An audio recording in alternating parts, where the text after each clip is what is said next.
The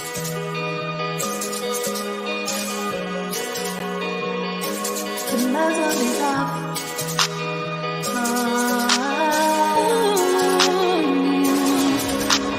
Let go of the shame, remove all the pain, block it out like a troll on your timeline. The past is what made you who you are today. Embrace it, let it go like an exhale. Remove it, remove it, remove it. The muzzle is off.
What's going on, everybody? Welcome to the Muzzle is Off podcast. I am your host, Nakia Monet, and I have with me my special guest for this evening, Miss Grace. How you feeling, Grace? I'm good. I can't complain. Listen, okay? Listen, okay? Can't complain. At all. You know, things is popping and flowing. We almost into 2021, and we yet still here. Listen, it's a very humbling experience. It really Humbling. is. I'm very so thankful to God for my life. So, Right. Humbling is a truly an understatement for this year. This year has, I believe it has awakened a lot of us that can say that we are gracious enough to yet and still be here. And that's part of the reason why we're talking about purpose, right? And absolutely. we've literally over the last 3 shows given you steps in order for you to find your purpose, in order for you to discover your purpose. And I think some of the times we get so hooked on and so focused on discovering it, we might not fully understand what's causing us to be blocked. What are our purpose blockers? What will literally hinder us from being able to discover our purpose? What will actually hinder us from us being able to live in purpose? You know what I'm saying? And I think that's important for us to really cover, because a lot of times people like, okay, well, I get the steps that I need to go through, but what are the purpose blockers? Like, what's blocking me right now from discovering my purpose? Why can't I see what you're telling me I need to see? I mean, I accept accountability. I mean, I went through my healing and I still don't understand what my purpose is, right? And sometimes I think that, number one, in my opinion, I think that sometimes we go through a false sense of healing. So, and because of that, I'm healed, I'm whole, I'm this, that, and the third, and yet and still you're still very angry and very bitter. And oftentimes you can be extremely distracted. So, you know, anger, bitterness, distractions. What do you think, Grace? Because, you know, I know what the heck I think. You hit it on the nail. Distractions is a really big one, but I'll talk about that in a little bit. But let me focus on the healing piece. It's difficult. I think the last thing we was talking about before, we was talking about wholeness and healing, and that's a lifetime process. You're always going to go through those things. But to stay there is the problem. And I feel like a lot of people, they stay in those emotions. They don't sit in it and process it and then find ways to move forward. but they kind of just stay there and don't want to do anything. And I see that a lot in my practice. I have conversations with my patients about it all the time, about sit in the emotions and feel the emotions, but you also have to process those emotions. And that false healing, I can definitely identify with that because I went through that 3 years ago myself. And going through what I went through, I was just ripping and running. I didn't really allow myself time to process that I was heartbroken. I never allowed myself to process the point I was disappointed. I didn't allow myself to process even being angry, about my situation. I didn't do that. What I did was I repressed my emotions and thought like, okay, well, I'm good. I got graduate school. I have my son. I got my job. I got all this stuff that I need to do, which I definitely needed to do and I needed to focus on. But at the same token, I didn't give myself space to truly sit in those things. And that stopped me a lot because my lack of healing or whatever, I started finding purpose in things that had no purpose. I started involving myself in things that had no purpose for my life. But I gravitated to those things because it made me comfortable. I gravitated to those things because it just gave me temporary gratification. That was it. So I truly couldn't see my purpose or even see my identity, value myself, even to even discover what purpose was, because I was in this falsehood, right? So what you're saying absolutely makes sense. If we don't take time to really process our emotions, I always tell my patients, put a name to what you're feeling. Put a name If you're to it. angry, that's okay. Be angry. Say that. I'm angry right now. I'm kind of pissed off. Put a name to it. Put a name to it and then go back and like, okay, well, why am I feeling like that? Where's the root? Where's that coming from? And that's how you start processing through those things, because if you don't, all those emotions are just going to manifest in a different way down the line. So you really have to go through that healing process. It is not pretty. It ain't. But I think that's part of what blocks us, because healing is not pretty. Okay. Healing is it's a very painful process. Yes. But it's a very eye-opening process, because once you truly do become healed, you then become whole. Absolutely. You then become awakened to true self.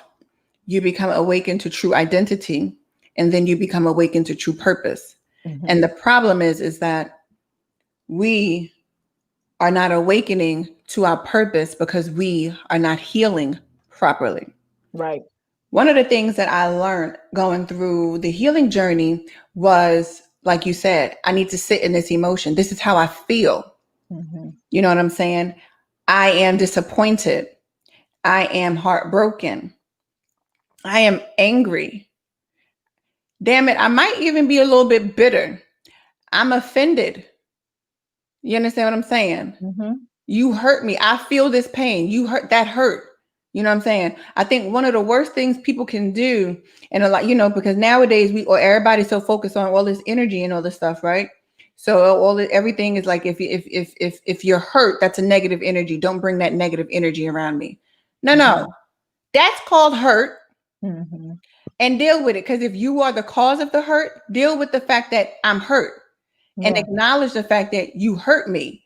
Don't sit up here and downplay my energy because you're the cause of the shift in my energy. You know what I'm saying? Don't downplay my feeling because I'm hurt and you are the reason for the hurt. Acknowledge the fact. And maybe what you should do, maybe you should apologize. Not everybody has that humbleness to do that. It takes a lot of humility to admit when you're wrong and apologize to people. It takes a lot of that. You have to really die to yourself in order to do that. And I agree with you about people. This is kind of like my philosophy when it comes to deal with emotional management. I don't feel like there's any negative emotions. I think the problem is when we are ruled by our emotions. So emotions are there. God gave us emotions for a reason. It helps us stay connected. And when people say, don't bring that negative energy, that angry and all that stuff or whatever, and I'm like, or when people are tearful and all that stuff, I'm like, you got to let people process through things. I mean, even Jesus wept when Lazarus died. I mean, that's Bible. He wept. Can we Our weep, please? Father wept. Can I be allowed to weep, please? Hello. Thank you.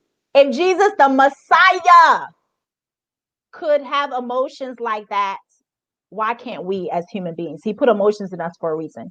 But there's a difference when you're able to process those emotions in a healthy way versus a negative way. I definitely don't believe in getting angry and lashing out and all that stuff. No, me either. I used to do that. That used to be me. Because I didn't know how to I didn't really have a name for it. I didn't understand where the root was coming from. And that was my defense mechanism. And that, not making excuses for it, because I had to learn that there's a way I can channel my anger and stay how I truly feel without having to go off on somebody. It's unnecessary. Right. But I do think we should be able to sit in our emotions and process our emotions and find where the root is so we can heal. A lot of times people are healing at the wrong surface. They're not healing at the root. They're hitting at the surface level. So that's why they don't really get whole or heal from that stuff. And then something will happen and it'll trigger them, and they'll resurface those memories from the past. Mm-hmm. It shouldn't be still triggered by something that happened to you 20 years ago if you truly healed from it. Not that I'm saying that memories may not resurface a little bit. You know what I mean? You may still have some of those things, because there's people who suffer like PTSD and all these different things, traumatic experiences. So those things still will come up, but at the same token, you'll manage it a little bit better. You know what I'm saying? When you fully understand where the root is. But if you're not aware of where your root of everything is coming from, it's really difficult to try to heal through those things. You know what I'm saying? So it's important that people just understand it's okay. It's entirely okay to have emotions. It don't make you weak. It don't make you look any type of way. It makes you human. You're a human being. It's entirely okay. And I think we got to give people, as you said, space to express that. We don't have a safe space for people anymore. No. We either dismissive with them. We don't acknowledge, or the thing I hate the most, one of the things I hate is you're talking to someone and you're expressing to them what you're going through, and they'll bring up, not to relate to you, because there's a difference between when you're like, okay, I kind of understand where you're coming from because I kind of experienced something like that. That's different. You know what I'm saying? Because you're trying to relate. Because sometimes I do that in my practice too. You're trying to relate to people, to trying to help them to show them like I truly understand because I've been there.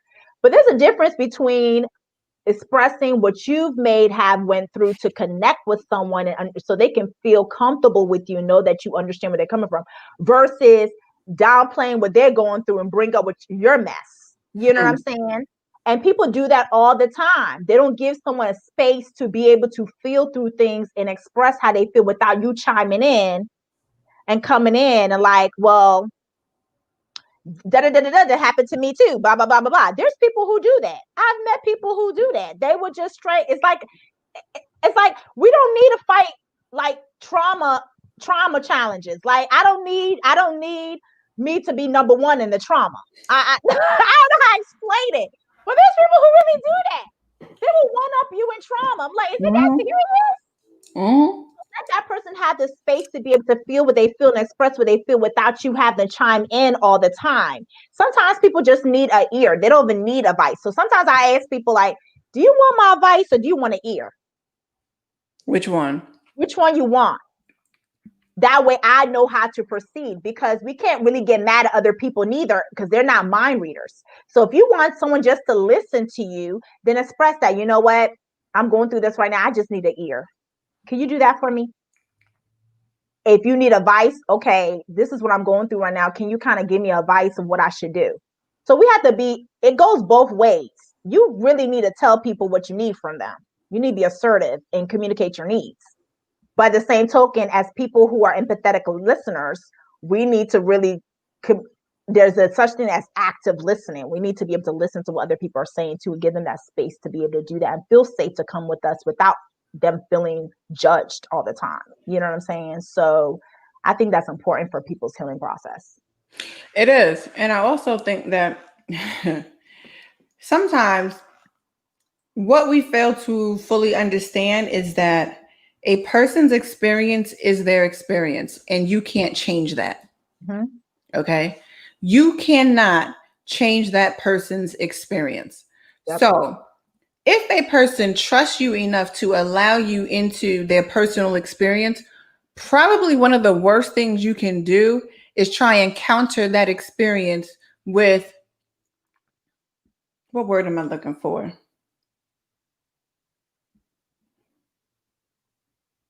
I don't know yet. I'll figure out what word I'm looking for. I think I know where you're going with it. Where am I going? Because I need this word that I'm looking for. If it's piggyback off of what I say, I'm just assuming that maybe you're thinking that the last thing they need is you to encounter with your experiences or something like that, instead of giving them a space to be able to express themselves. Is that what you're trying to say? Or No, it actually it goes right along with that. But okay, let's say you telling me, let's say you're expressing to me an experience that you had that was, it was traumatic for you, and then my response to you based on your experiences, well, don't you think maybe the other person deserves forgiveness? oh, got it. And see, my reaction to something, because at that point you just pissed me off. So now for me, this is just Nakia, the wall goes back up because I thought I could allow you into this piece, but now I realize that you don't have the mental capacity or the mental wherewithal to even be in the space of my experience, because you just literally tried to counter my experience with something that doesn't even need to be there, right? So now I'm listening to you tell me what you think I need to do, because just because that was my experience doesn't mean that that's where that person is today. And my reaction to that, and I'm gonna be very blunt and frank, I will tell the person, I don't give a F where they at. Where they went after my experience has nothing to do with Nakia. But my experience did not change because they might have grown. Period. You understand what I'm saying? I don't care about the post, what you did to me, right? What I do know is this is what you did. So for you to counter my experience with what you think, don't do that. Yeah. Don't do understand. I think it takes a lot of emotional intelligence and discernment to kind of know how to guide a sensitive situation like that. I am believing folks don't have EI. Okay. Say that. I am thoroughly convinced that emotional intelligence is lacking for a lot of people. And the issue with that is the fact that then people cannot emotionally connect. Yeah. And because I am not one that connects on any other level outside of a form of intelligence, it is extremely hard for me to connect with people because of that. Just throwing that out there. Because I cannot connect with people. I cannot connect with you if I do not have that level of intellectual connection. And half y'all's, never mind. We're not even talking Girl, about this is your show. You said never mind. I thought this was the muzzle is off. It is off because I'm tired. Let me tell you something. I'm tired of the good folk. And let me say this. And the reason why I'm tired is because they're not listening, right? Yeah. And a lot of the times when you do that, you literally become a distraction to a person's purpose. That's right. Right? Because, and we're talking about purpose blockers. You then become a purpose blocker because at the end of the day, if I'm telling, listen, I got stories to tell of how I got over, okay? And whose song is that? Good Old Rita, How I Got Over? Did she not sing it? My mother played that all the time. You hear me? How I Got Over, okay? I knew that song from a little girl, How I Got Over. I got all the stories of how I got over. And every single time I tell a story about how I got over, somebody want to come to me, well, don't you think they changed? I don't give a damn about their change. That change happened post me. Now, if I would have met the changed person, then I wouldn't have that story. I probably have another story on how great you were. But because that ain't my story, I can't tell that part. I can only tell the part That of you where know. you were. Hello. That's it. Done. I think for me, I'm not involved in that piece neither. You know what I mean? I think for me, let me piggyback, let me take it back, let me track back. When it comes to emotional intelligence, I think it's something that could be learned. Just a caveat, not too many people have that experience, like you have to go back to maybe their background of how they grew up. They may not have had examples of how to express themselves. I know growing up in my household, it was rare that we expressed our emotions like that about, if we're feeling hurt about something, if we're going through something. I mean, my mother always left us was open space for us to come talk to her about things. But I like, as I said before, I grew up in a Nigerian background, okay, African culture. So they learned some. So nowadays, my mom is open door more with her now as I've gotten older, because she's also learned from experiences of raising 4 kids. So she kind of learned now a little bit of what not to do. You know what I'm saying? But growing up and me being the oldest, it was difficult to be able to express myself, or how will my parents take if I say this? You know what I'm saying? Or there wasn't always that open space. So it's something I had to learn past in my adult life, and it's still something that I am grown into, to be vulnerable. I never used to be transparent about something. If someone ask me, am I okay? I'm okay, even though I'm not okay. But that's the answer you're gonna get from me. So God had really had to help me strip of that stuff, and like, Grace, you can't keep walking around saying you're okay when you're not okay. It's okay not to be okay, and it's okay to express that. So because people may not have grown up and seen examples of how to communicate well, or how to express yourself, because that's what their parents did and passed it down to them, not making excuses for them, because as an adult, you have to learn, you have to be able to start seeing these things in yourself and start working on these things. So it's definitely not an excuse for anyone, but at the same token, we have to look at people's background. So there are people who just don't have the mental capacity at all, no matter what they do. And there's some people who are willing to learn. I feel like if someone's willing to learn and I'm seeing the growth in them, I'm okay with that. As far as what you have said about the post, I think growth is beautiful, but just because I forgive you doesn't mean reconciliation. I don't give a damn if they grew or not. I'm just not going to do that. I don't give a damn if you grew or not. My experience did not change because you grew afterwards. Oh, right. My experience was my experience. Now, if you decided to change and become a better person after, that's your experience for you to tell your part. How I was a screwed up person here, but then I grew. My experience stopped at what happened. Right. Anything that happened post me, I don't care. This is just Nakia. I'm not saying it's right. I ain't even saying it's wrong. I'm just saying this is me. And I'm not going to change that because I don't care. Whatever happened post me, whatever you do post me, whatever greatness you accomplish, hello. I can it ain't none of my business. I can only good. As Jay-Z said, clap for that nigga with his clapping ass. Listen, throw a stack. That's what here you go. Okay. Now what? That has nothing to do with me. You know what I'm saying? And that's what I think people need to fully understand, that if a person is telling their story because they're living in their true purpose, you cannot attempt to block that with your assumption of, well, don't you think that I don't care? How about that? Let's all repeat that. I don't care.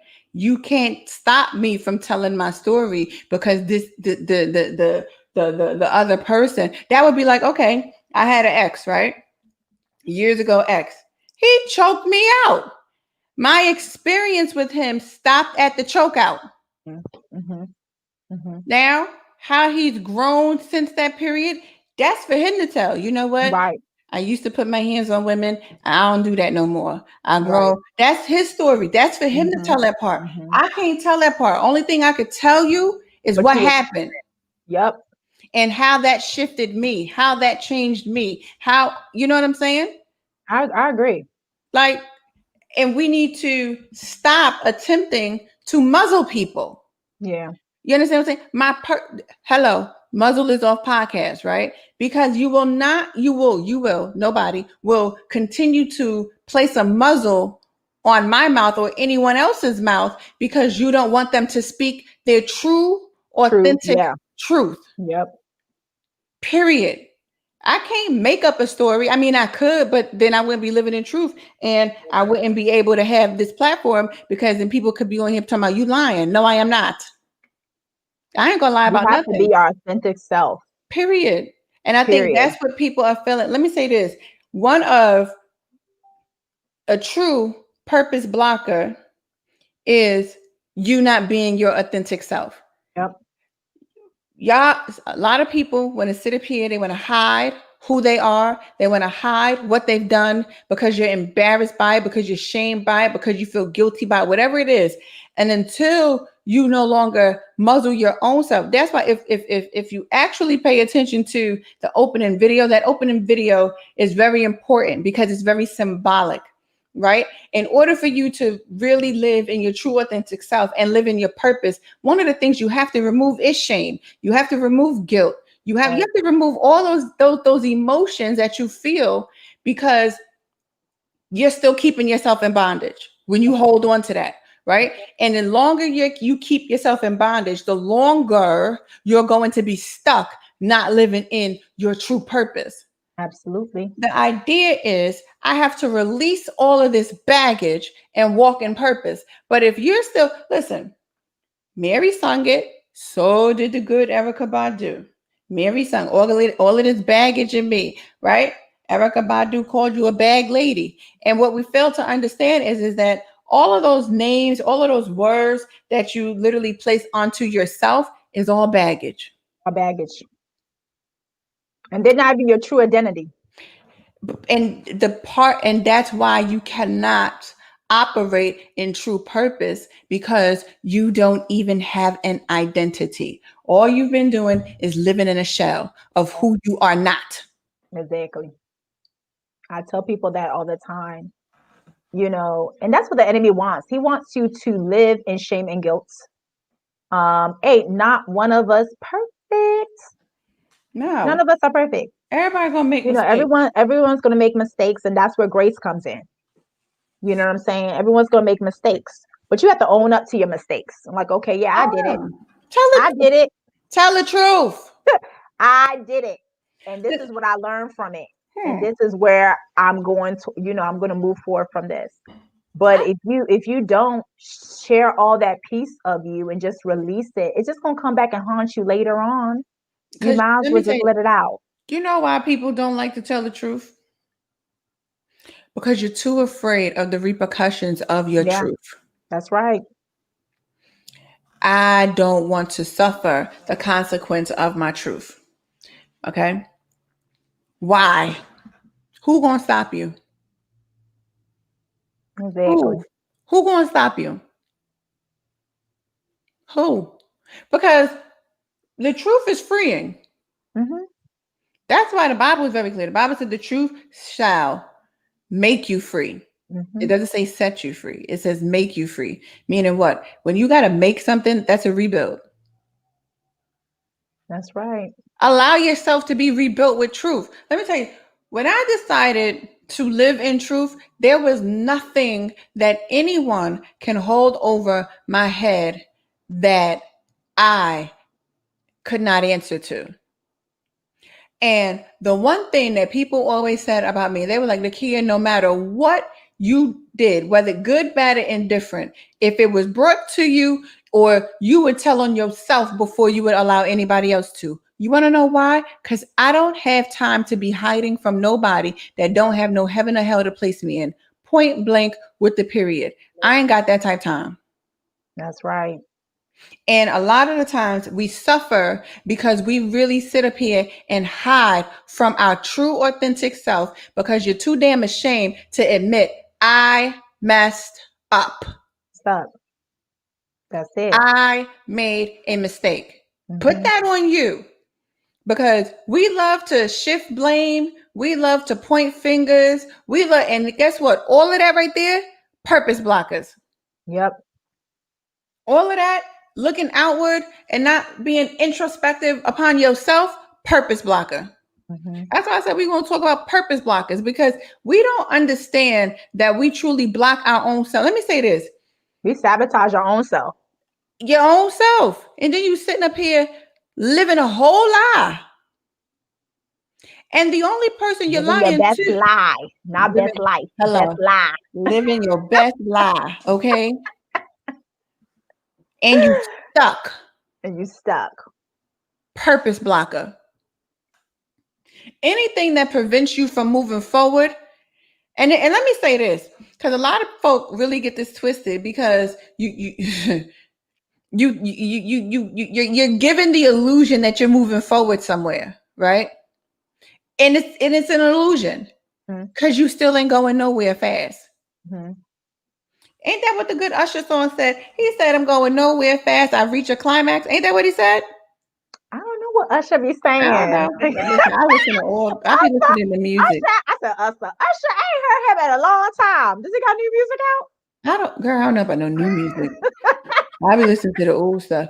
But I think that is the worst. The last song I heard from him was when he was crying in the rain. Goodbye. I don't even know what song that was. Remember he was dancing in the rain? I think he was trying to get chilly or something. I can't remember. Where was that? Was that in the 2000s? I know, right? I need help. My R&B is kind of like lackluster. Don't give me that look. Your face needs deliverance right now, okay? Did she say when he? I don't remember. When he was I know Let It Burn. I know Let It Burn or something like that. I know that one. Confessions. I think I remember that CD because I remember playing that mess out of that daggone CD. Oh, Jesus.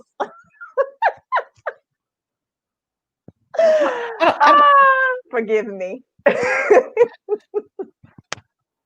I'm not that Usher fan like that. Forgive me. Yeah, I'm breathing right now. I'm going to take all my good breaths in, okay? Because this is ridiculous.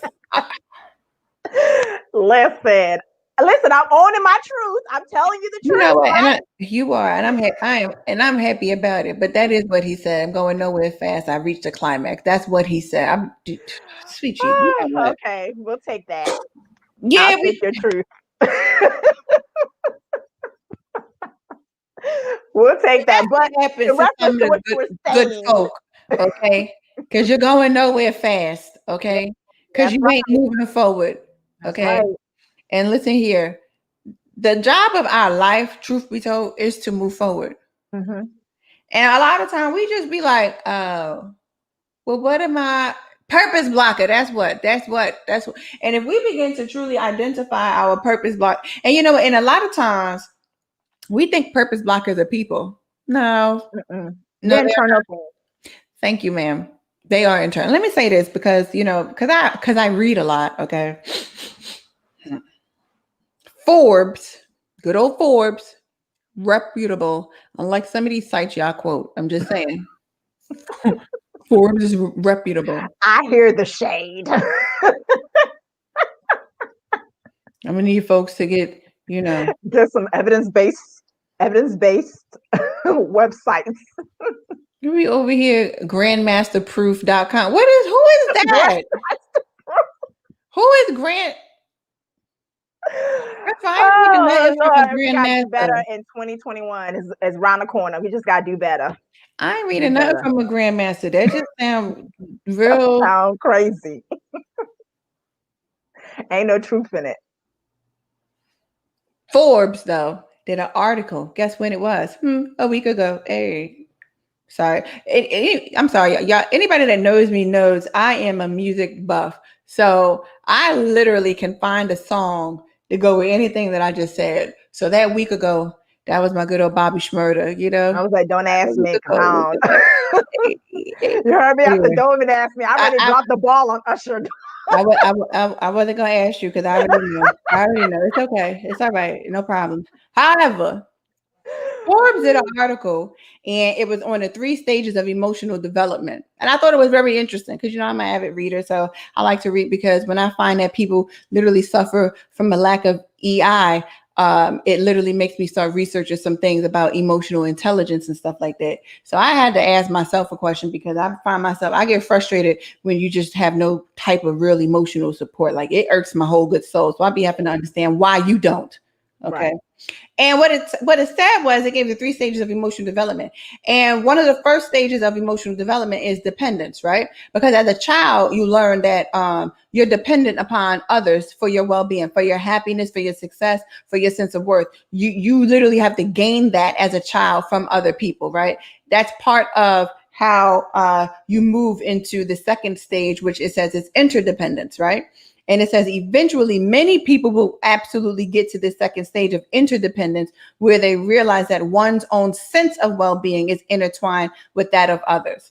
So I was like, now that's very interesting. You know what I'm saying? Because we all can say that we've entered into, a lot of us, majority of us can say that we've entered into a state of interdependence, right? Where rather one must care for others and give for the joy of giving itself and hope that over time others will treat them the way that they treat them, right? We always talk about the law of reciprocity and how, you know, all the other extra stuff. But it says independence, right? It says few people make it to that third stage of independence. Mm-hmm. And it says one in the stage of independence is where one realizes how one feels depends entirely on oneself. Now, let me say this. I have been saying this for a long time. And guess what? I ain't no psychologist. I didn't go to school for none of that stuff. I ain't a clinical nothing. I ain't a social worker. I just read a whole lot of stuff.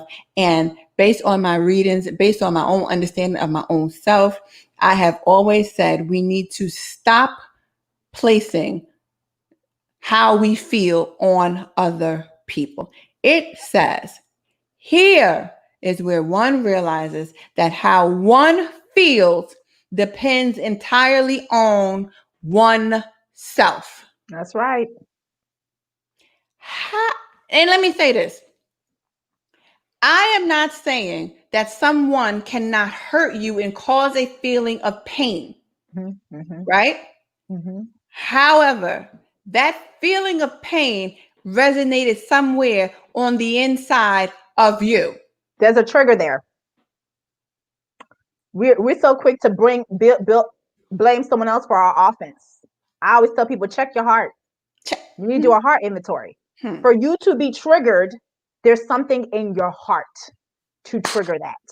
So, you know, that's not just Bible. That's just life in general. That's just life in general. So you have to do a heart inventory and see where that's coming from. That's why I was mentioned earlier about people, they heal from the wrong level. They heal surface. And that's when things can just trigger them so easily. And I'm not downplaying people's feelings because I'm a big advocate of emotional management. This is what I do. This is what I love. So I always want to support people as much as I can. Tell the people what you do so they understand who you are. Go ahead. Okay. I didn't introduce myself. Well, I am a board certified psychiatric mental health nurse practitioner. So I do work in mental health. I treat and diagnose psychiatric illnesses and substance use disorder. I also am a transformational coach. So I do a lot of personal development teachings. So I also talk about purpose and reaching your goals. So emotional management, wellness, purpose, faith, relationships, you name it, anything in personal development, I do. I love it. So what you were saying makes absolute sense. But the problem that the reason why people don't reach that, because that's going to require you to do some work. It's easier to just project blame and blame someone else for all your issues. You know, mama and them did it. Mom and them is like that, so I'm like that. And that's what really one of my pet peeves I cannot stand. And that's just me. This ain't for everybody. This is just me. If you're offended by what I said, sorry. But I'm going to just keep it 100. Mm-hmm. One of my pet peeves I can't stand is when people say, well, that's just how I grew up. That's just who I am. That's who I'm always going to be. And not necessarily, there are personality things that people have that they probably it's not gonna change. Personality is hard to change. Your personality is your personality. That's it. There's no change in that. Your experiences are your experiences. There's no changing that. However, we all have a room for improvement. So if you hold on to those generational things, you will never move forward. Just because mama and them did it that way, mama and them are like that, does not mean that you have to be like that. The buck can stop with you if you make a decision to change. It takes a decision. But if you want to be like mama and them and complaining all the time, well, my life is this and this done happened, you ain't never gonna move forward. Ever. You got to take responsibility and accountability for your actions. You got to take responsibility and accountability for the experiences that you had, as Nakia said, and try to work through those things and move forward. It's not downplaying the way that you feel. It's not downplaying your experiences, but you need to take ownership of that. What can I do to move forward? What can I do to help myself in this present moment? I always tell my patients, like, come on now, like, we're going to keep talking about this every session. At some point in time, we got to figure out a solution. I'm a problem solver. That's how I was created. Some folk, you just supposed to sit there and listen. Listen.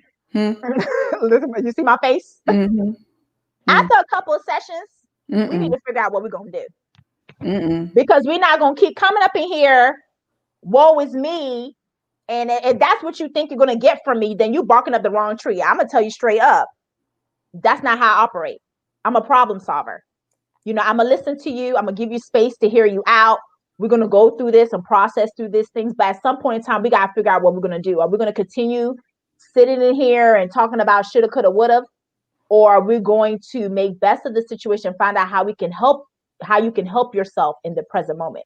So we may not necessarily be able to fix this right now, but what can we do in the present moments? What can we do to kind of get you a little bit closer to what you're looking for? Because most people have a desired goal. They want to walk in their purpose. You know what I mean? But a lot of these things are holding them back. So what can we do to help you to get closer to what you're looking for? Because I don't know, not one person who wants to be bitter all the time and hurt. I don't think a person wants to feel that way all the time. I can't believe that people want to actually be bitter and hurt. Most people want to heal and move forward. So what can we do to get you closer to that? But if you think you're going to come to me and I'm going to coddle you and hold your hand, that ain't happening. That's not how I operate. I'm very empathetic.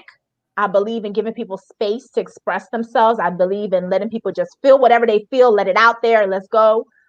But at some point in time, we got to figure out what are we going to do, because you can't sit in it forever.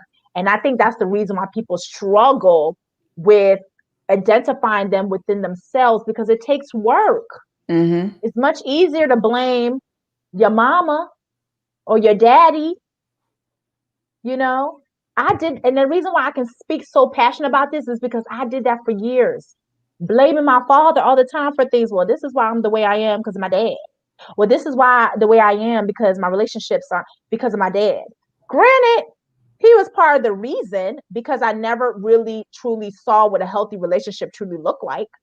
I never had that father-daughter moment to see what a man truly, how a man truly is supposed to. So some of those things are valid, but I had to take accountability. Like, okay, well, Grace, a lot of decisions that you made when it comes to relationships, you chose. You made those poor decisions. That's it. That's it. You cannot blame your father for everything. Granted, the trauma was there, but what are you going to do to heal from that and move forward? Because you desire healthy relationships. So it's got to start with you.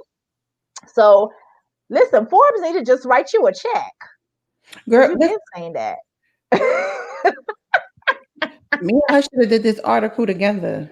We should just do the article. Listen, I don't think people ready for the article. They're not ready.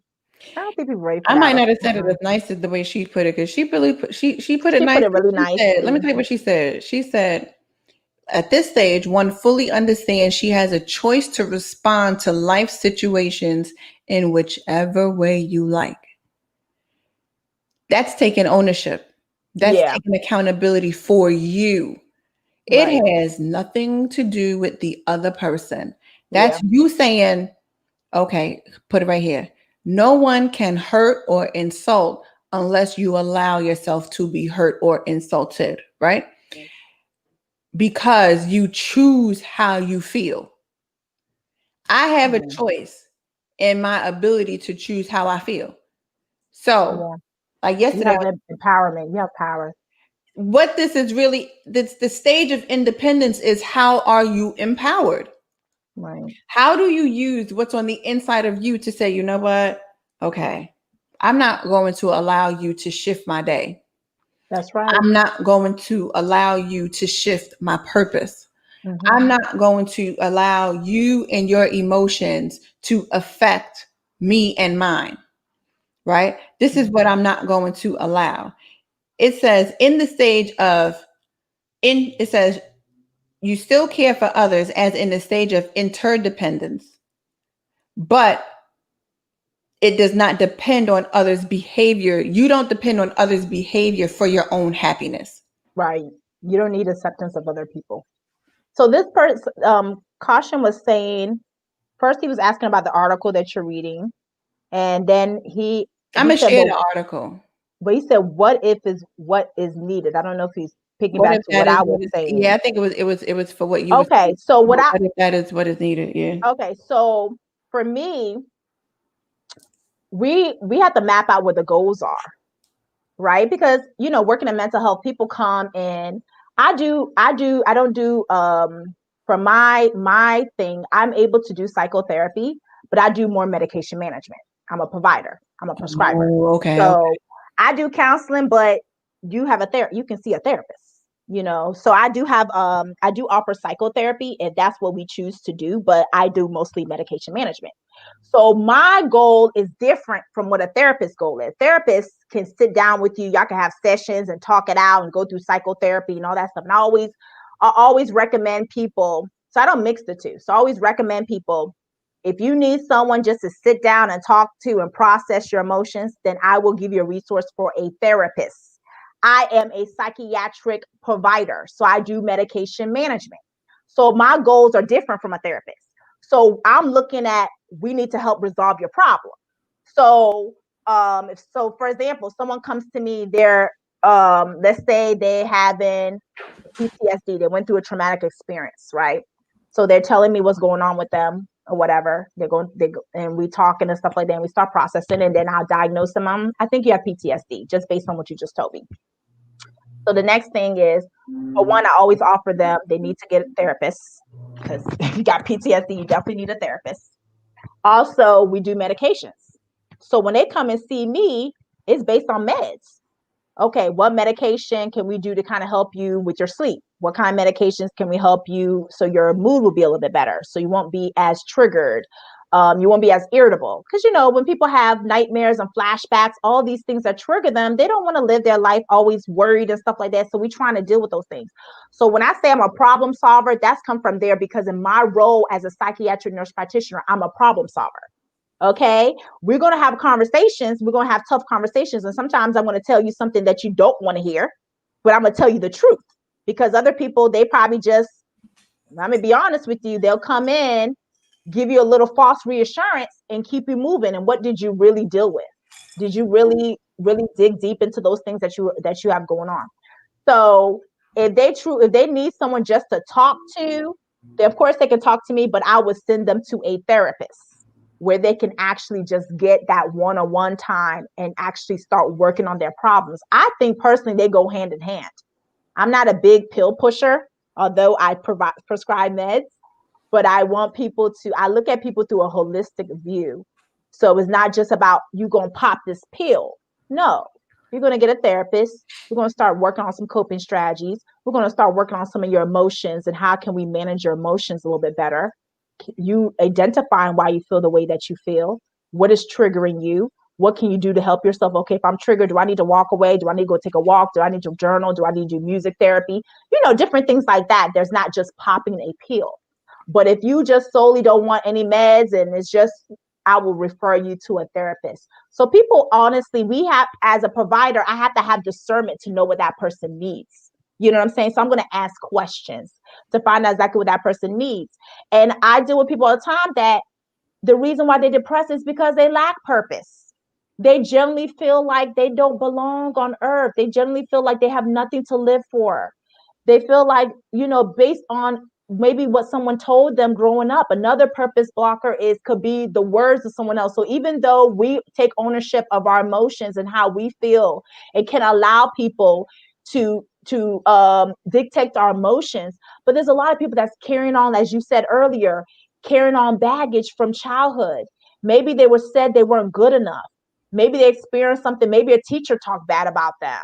You know what I'm saying? Maybe they suffer through rejection from parents. From parents. Let me tell you Abandonment issues. Abandonment, rejection from any type of parent, any type of emotional abuse from a parent. I don't think that we fully understand how that literally has a lasting effect all the way through an entire child's life until adulthood. Yep. And a lot of the times until they actually sit down with a therapist and begin to process through how they felt growing up. Yep. Exactly. A lot of them that is a purpose blocker. It is. Dealing with rejection, my abandonment issues for a long time. Yeah. Because you don't really know who you truly are because you've identified what other people said about you. And when it comes to your loved ones, that's even hurtful. That's even like, I don't even have the words for that. It's painful. That's painful. To hear that from people who you thought, was your safe place. You always feel like your home is your safe haven.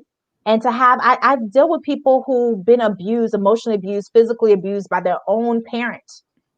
And sometimes the parents have many times the parents have their own issues because they was abused. So it's like a cycle after cycle. So that's why you have to start recognizing, okay, this ain't right.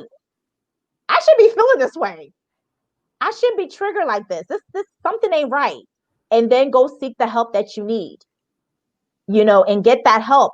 Because then too, how about if you want to have kids? You don't want to be passing that thing on to the next, and I see that. I see a lot of we call it generational curses in the faith community. But in psychiatry, we call it family history.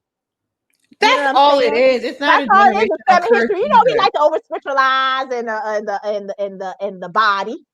Generational curses. Well, it's not even a generational curse. It's a family history.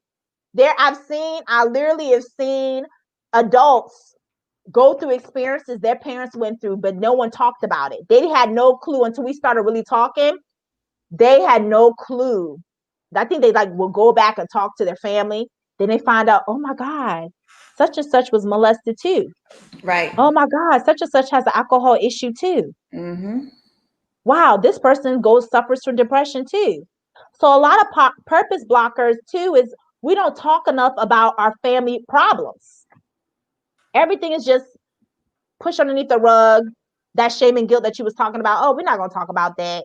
We're not going to talk about how Uncle such and such be touching on all the kids in the family. We're not going to talk about that because Uncle such and such is loved. Right. That's so dysfunctional. Very much so. And that's what blocks a lot of people's purposes is because of their past traumas that they haven't truly dealt with. They don't even know they have a family history of issues because nobody wants to talk about it. No one wants to, the muzzle is off. You want to talk about the muzzle is off? They don't want to talk about it.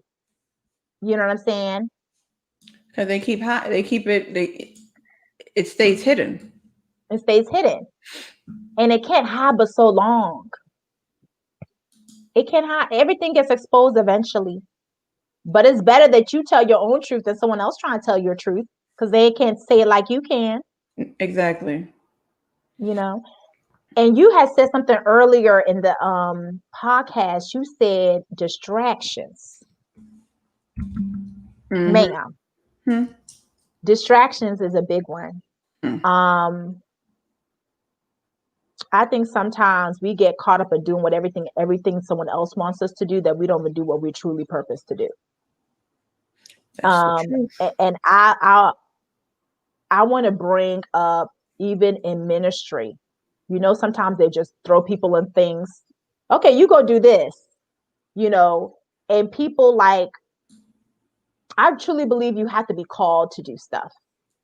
I don't really believe that you can just put a title on somebody and then expect them to operate in that. I think you have to be called to do it.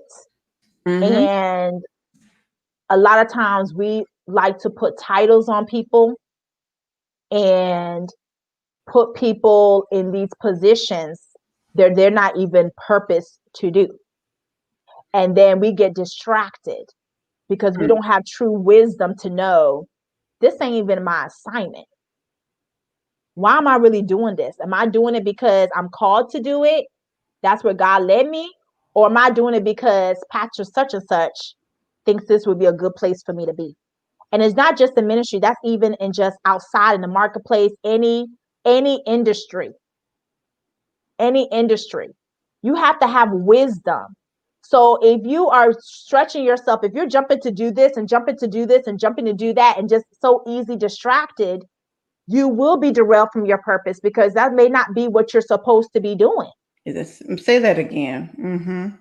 So you need to use wisdom and discernment. I always tell people, pace yourself. Deal with one thing at a time. If this is your assignment for this season, then do it well. Operate in that. You don't know where it's going to go. But you can't be, because such and such called you to go do this, you jump in and do this. Such and such come and do this. So you're like a jack of all trades and a master of none. How you gonna operate your purpose if you're stretched like that? If you're allowing yourself to be stretched like that. Sometimes you gotta learn to tell people, no, that is not what I'm called to do this season. And I ain't doing it. That's it. But if you're easily distracted and just jumping from one thing to another, you'll never be able to complete the things that you're assigned to do.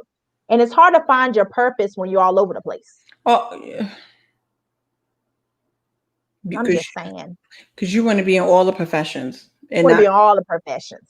And not the instead of doing that one thing that you're called to do. And you do a disservice really to the people who are assigned to you. Because we have people assigned to us. So when you don't have understanding of your purpose and your assignment, and you're allowing everybody else tell you what your purpose, instead of going to the Heavenly Father who gives you identity and purpose in the first place, man cannot give you purpose. Period. A man cannot, human beings, our thoughts are not his thoughts. His thoughts are higher than ours. Man cannot give you purpose. So when you're looking for the next person to give you approval and acceptance and purpose, you lost. Of course, you're not going to know what your purpose is, because you're looking to another human being who did not create you to give you identity and purpose. Say that again. Girl, I done said a whole bunch. You know, when I get the flow, when things just come out. So I don't even know what I be saying. The Holy Spirit be talking. But that's all right. We're going to chop and screw this whole good video and get highlights of it. Okay? Man cannot give you purpose. You said something. You said, look into a human being.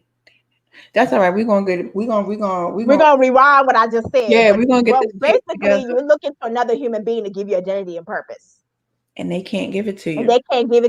Let me write that down right here. They can't give it to you. They're not the Father. They didn't create you. They didn't put all the goodness in you, all the good stuff in you, the giftings in you. They didn't do none of that stuff. None of that. So why are you looking to somebody else to give you purpose? No. That ain't it. It ain't gonna happen. And I had to learn that real quick. I had my Jesus moment. I had to learn that real quick. Let me say this. I think a lot of us have to learn that, because a lot of the times when it comes down to how we relate to people with our relational type of experiences, even in romantic relationships, right? We look to the significant other. We look to that person in order to give us purpose, in order to validate why we are here. And the truth of the matter is, I don't care who you are, man or woman, that's not their job. Now, what they can do is they can see that you are operating and living in purpose, or they can even have a little bit of insight into who you are and begin to push you, right? Yep. But their job is not to, they cannot give you that. You know what I'm saying? And that's a lot of the times, we allow ourselves to think that this person gave me my purpose. No, they didn't give you your purpose. What they did do was say, well, this is now, truth be told, as human beings, we can look at a person and see what they're naturally good at. Right. So if you have a natural talent at something, and I can look at the natural gifting that you have and the passion and the drive that you have for it, 9 times out of 10, you are called here to answer that, because that's what you're natural at. That's where your heart is at. That's where your passion is at. That's where you're driven towards. Right. So therefore, I can look into you and give you insight and say, well, you know what, maybe you should live out this way, because this is what I see you doing. But I didn't give that to you. That was already in there. Because that's right. I mean, the Father said, I knew you. That's right. Before you was even in your, yes. So at the end of the day, and I think that a lot of the time, and this is where we get into conundrums with relationships, because you begin to misplace that person's purpose in your life as if they are your purpose giver, and they're not. They're not. We as people can be purpose pushers, but God gives purpose. He does. Like, I call myself the purpose builder. So I have a natural gifting where I can look into somebody just based on what they're saying. If I talk about their passions and stuff like that, and I could pull that out of them. Like, you know what, you're pretty dope at this. Like, why aren't you monetizing this? Why aren't you doing this? You know what I'm saying? Or whatever it is. I'm just a natural encourager, and it burns my heart to see people. I think the worst thing in the world, and I'll probably get flack for this, but I think the worst thing in the world is someone to transition and not fulfill the purpose they were put on earth to do. I feel like that's just the worst thing. It is. And I agree with you. We can speak into people. We're supposed to speak into people, speak life, use our mouths to encourage and uplift people. That's what we're all supposed to do. So I think we have the ability to speak life into someone and to point out something great about them, encourage them and support them, even hold them accountable to their becoming process, because it's not about being a yes ma'am or yes sir. No, you need to tell people the truth. You can't see someone putting their hands on fire and tell them to go ahead and burn themselves. That is not love. Love comes with correction. I don't care what nobody says. Me either. Love comes with correction. So therefore, I can be able to speak into you, but I can't give you purpose. I cannot give it to you myself. I can help you, guide you, even in the Woman Rise Academy that will be launching next year. I have a purpose finder framework. So there's framework we can use to help you find your purpose, but I can't do the work for you. I can give you the pieces, but you have to start looking into yourself and do that introspection to find out, what are my passions? What problem do I want to solve in this earth? What burdens me? What's my core values? What cannot stand? What do people say that I do that's well? I'm just giving you an example of questions that you can use to help you find your purpose. And that's a freebie. I ain't giving you the framework, but that's some questions you can sit down and ask yourself. And that when you start doing those things, that will help you. But if you're looking for, and as you say, you can get lost in somebody else. If you're looking for purpose, to find your purpose in someone else, you're putting unrealistic expectations on that person. You're putting all these pressure on this person. That is not the savior. They are not here to save you. Period. They can be here to help you unpack certain things and help reveal things in you, but you're putting unrealistic expectations on your significant other. And this is why people get burnt out and tired in their relationships, because they're be all end all for that person. To me, that's some love bombing nonsense. Don't love bomb me, baby. Don't do that. You know what I'm saying? You like hold on to this person and you losing yourself. You're not even an individual anymore. Yes, you come together as one in marriage. You come together as one. But you're still yourself. You still gotta be yourself. That person did not connect with you because you're exactly a carbon copy of them. Yes, y'all gonna have similarities. Yes, y'all going to have be like-minded certain things, but you have a certain personality and ways that you do things. Like even y'all giftings can be different. Even in the think about it. When you think about the body of Christ, even the word talks about there's different parts, right? We all have different giftings, but we still one body. It's the same thing. My difference does not diminish who you are. Your difference does not diminish who I am. It's okay to have differences. That's how we work together. So your significant other should not be exact carbon copy of who you are. I've said this before.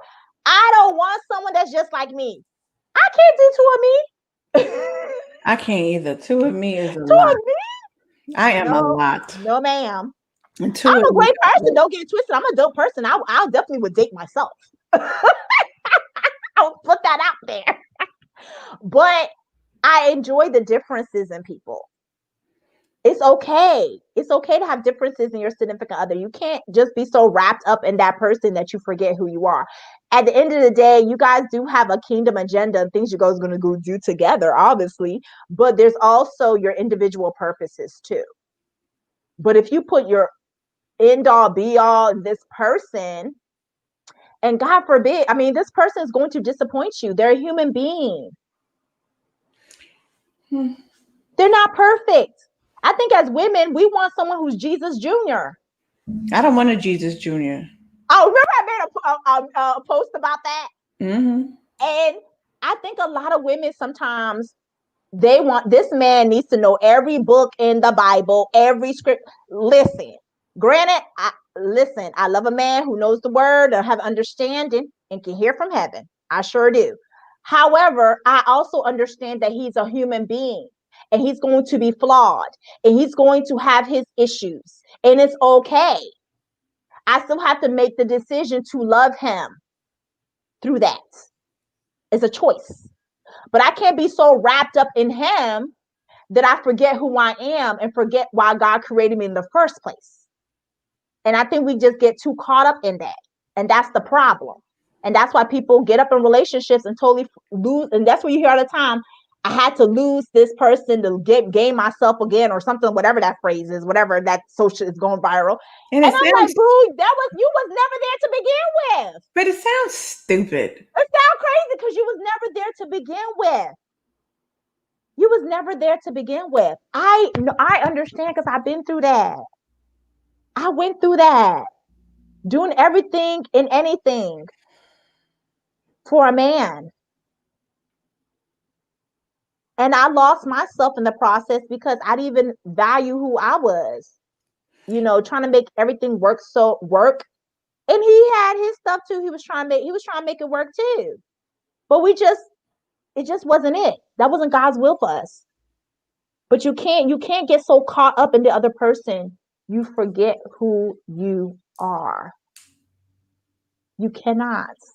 Well, the truth of the matter is that sometimes you don't know who you are until you act like you forgot who you are because you never even knew who you were to begin with. So now you go on your own exploration service of finding who you actually are because you never had an identity to begin with. Who are you? And I think that sometimes if we just ask ourselves that one, let me say that, you know, when I found myself operating in purpose, right, that I thought was the purpose. And then when that entire freaking way of life was just like stripped. Like, no, I had to re-go before God and be like, okay, Identify with that one. why am I here? Mm-hmm. What do I need to do? Mm-hmm. What in the world just happened to me? Because I thought this was the purpose. You want to know why? Because for years prior to that, that's what was prophesied to me. That's what was told to me Mm-hmm. as the good word from the good Lord. Mm-hmm. So then when you feel as if you're in the ultimate destiny and then it's stripped. Okay, Lord, what in the world? What? Who am I? That's right. Why am I here? What is it that I'm supposed to do? And it wasn't that, truth be told, and it wasn't that I wasn't in purpose, because I was, but the way that I was in it was off. That's right. I didn't need to be in it that way. Mm-hmm. What I needed to be in is how I literally had to rediscover how to live in this purpose. The way I was living in the purpose was off. It wasn't right. It was wrong. You know what I'm saying? It wasn't where I was supposed to be. You know, ain't no way in hell you supposed to be up in a church married to a bishop and he got hoes. Where's that purpose at? Mm-mm. And No, I think, ma'am. where's that purpose at? Oh, ma'am. That ain't it. It ain't it. That ain't it. That That wasn't ain't it. it. That's That wasn't it. That wasn't it. That wasn't it. not at all. Where you sitting up here and you got girl bye. Anyway, it wasn't purpose. Nah. No, ma'am. It wasn't purpose. You know what I'm saying? Mhm.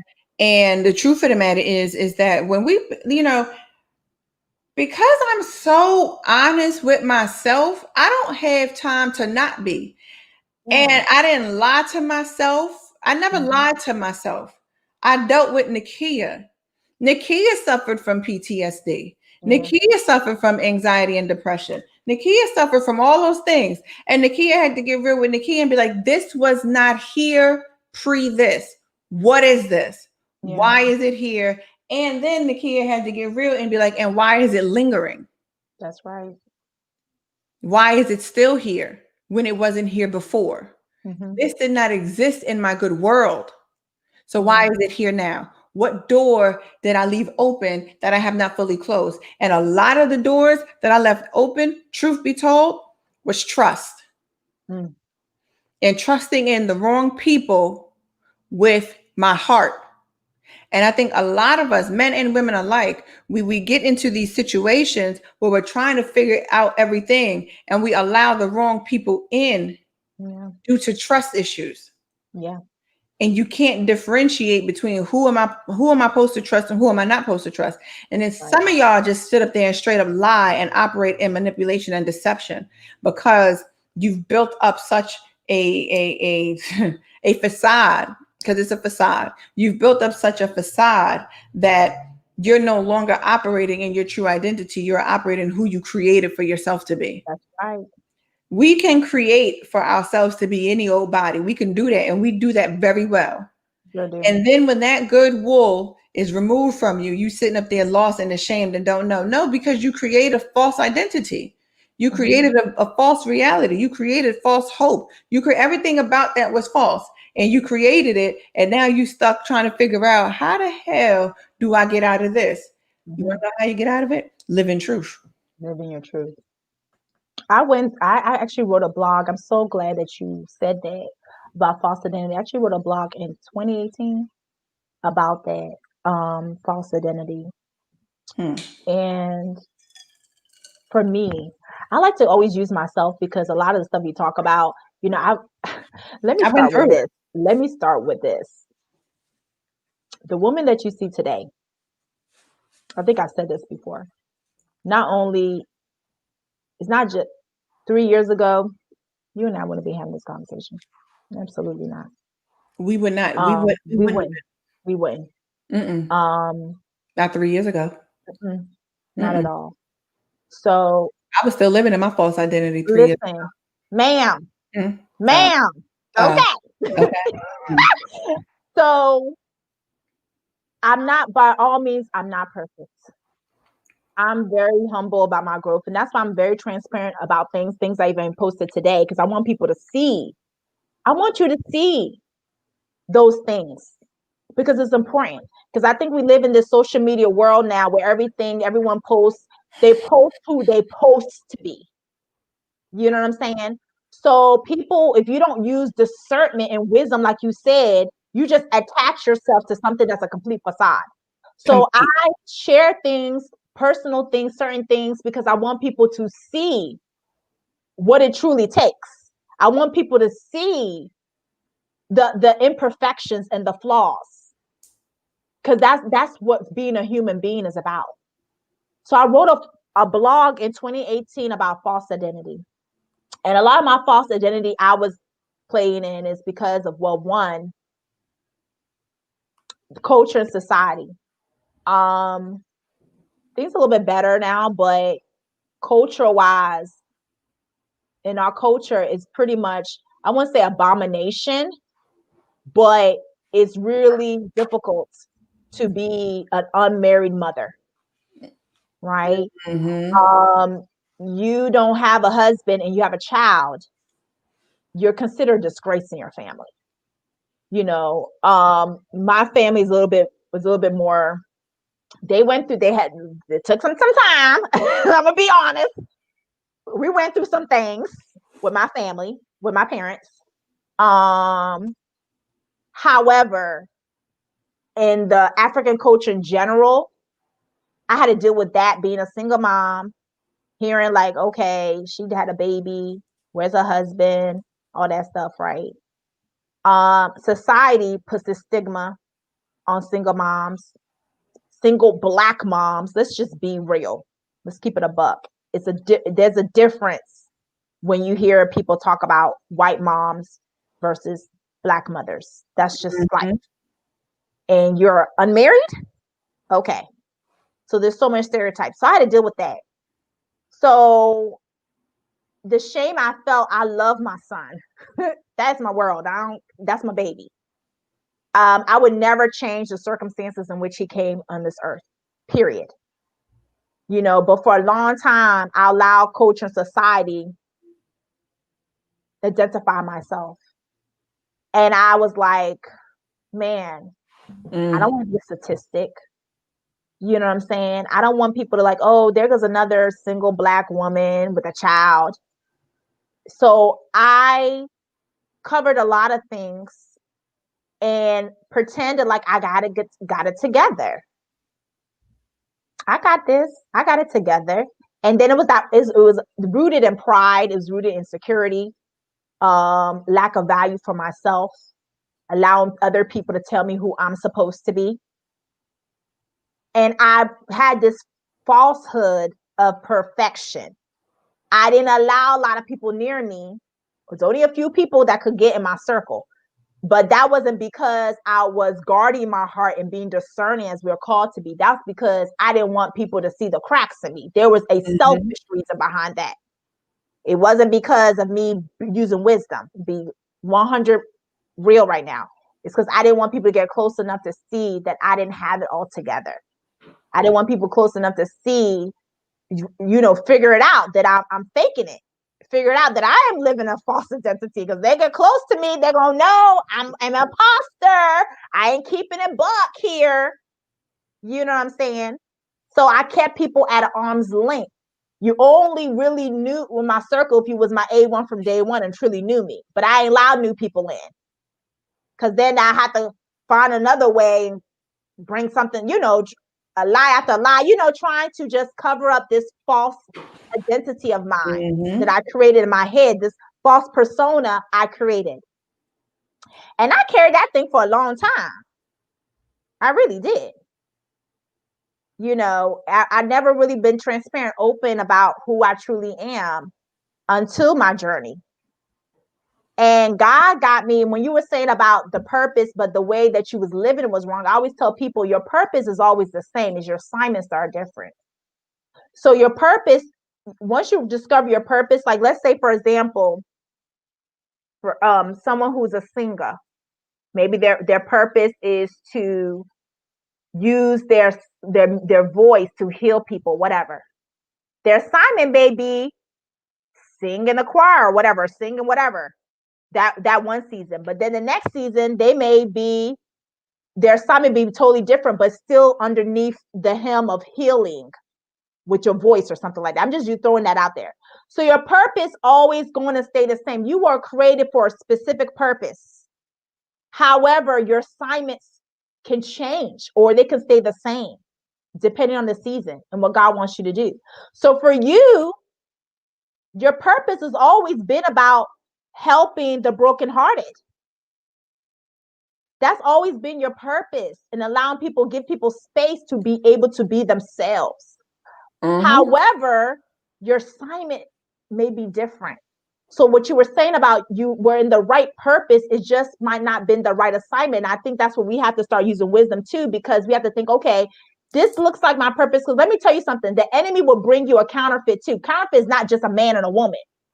Counterfeit could be assignments to derail you from what you're really called to do. So it may look just like your purpose. We're talking about purpose blockers, right? So your purpose is still going to be the same, but your assignment may be different. But you have to use wisdom, and you have to also go back to God. So even if you hear a prophetic word, I'm all about prophetic word. I'm not saying knocking any prophets or anything like that. But when you get a prophetic word, you need to take it back to God. That's what I do. If someone speak something over my life, I don't just take it. What I do is I take it back to God, because a lot of times people will speak things to me that God has already shown me. This Woman Arise Academy, I got confirmation on that before someone even spoke that into my life, because I sit with God to hear. Mm-hmm. So when he gave me Woman Arise Academy so many months ago, he gave me a specific scripture. I started meditating on it. By the end of that day, I had Woman Arise Academy, the whole blueprint. But someone else came back and spoke that to me. So sometimes God will give you, if you sit down and really take the time to listen to him, even if it's something you don't want to hear, because a lot of times we think God ain't speaking. God is speaking. He just may be speaking something you don't want to hear, mm-hmm. right? So when you get that word, then someone else will come and confirm it. That's confirmation. But if you get a prophetic word, if you ever heard from God or whatever, and you get a prophetic word, you still got to take it back to God and pray over that thing. Because let's be honest, if you take that word and you don't get true confirmation, here, God, really, is this really what you want me to do? As you did, you start operating in things that's not even your assignments, because somebody else spoke that over you. Oh, I was in my assignment. It was just at the wrong time with the wrong person. That too. Poor timing. It was at the wrong time with the wrong person.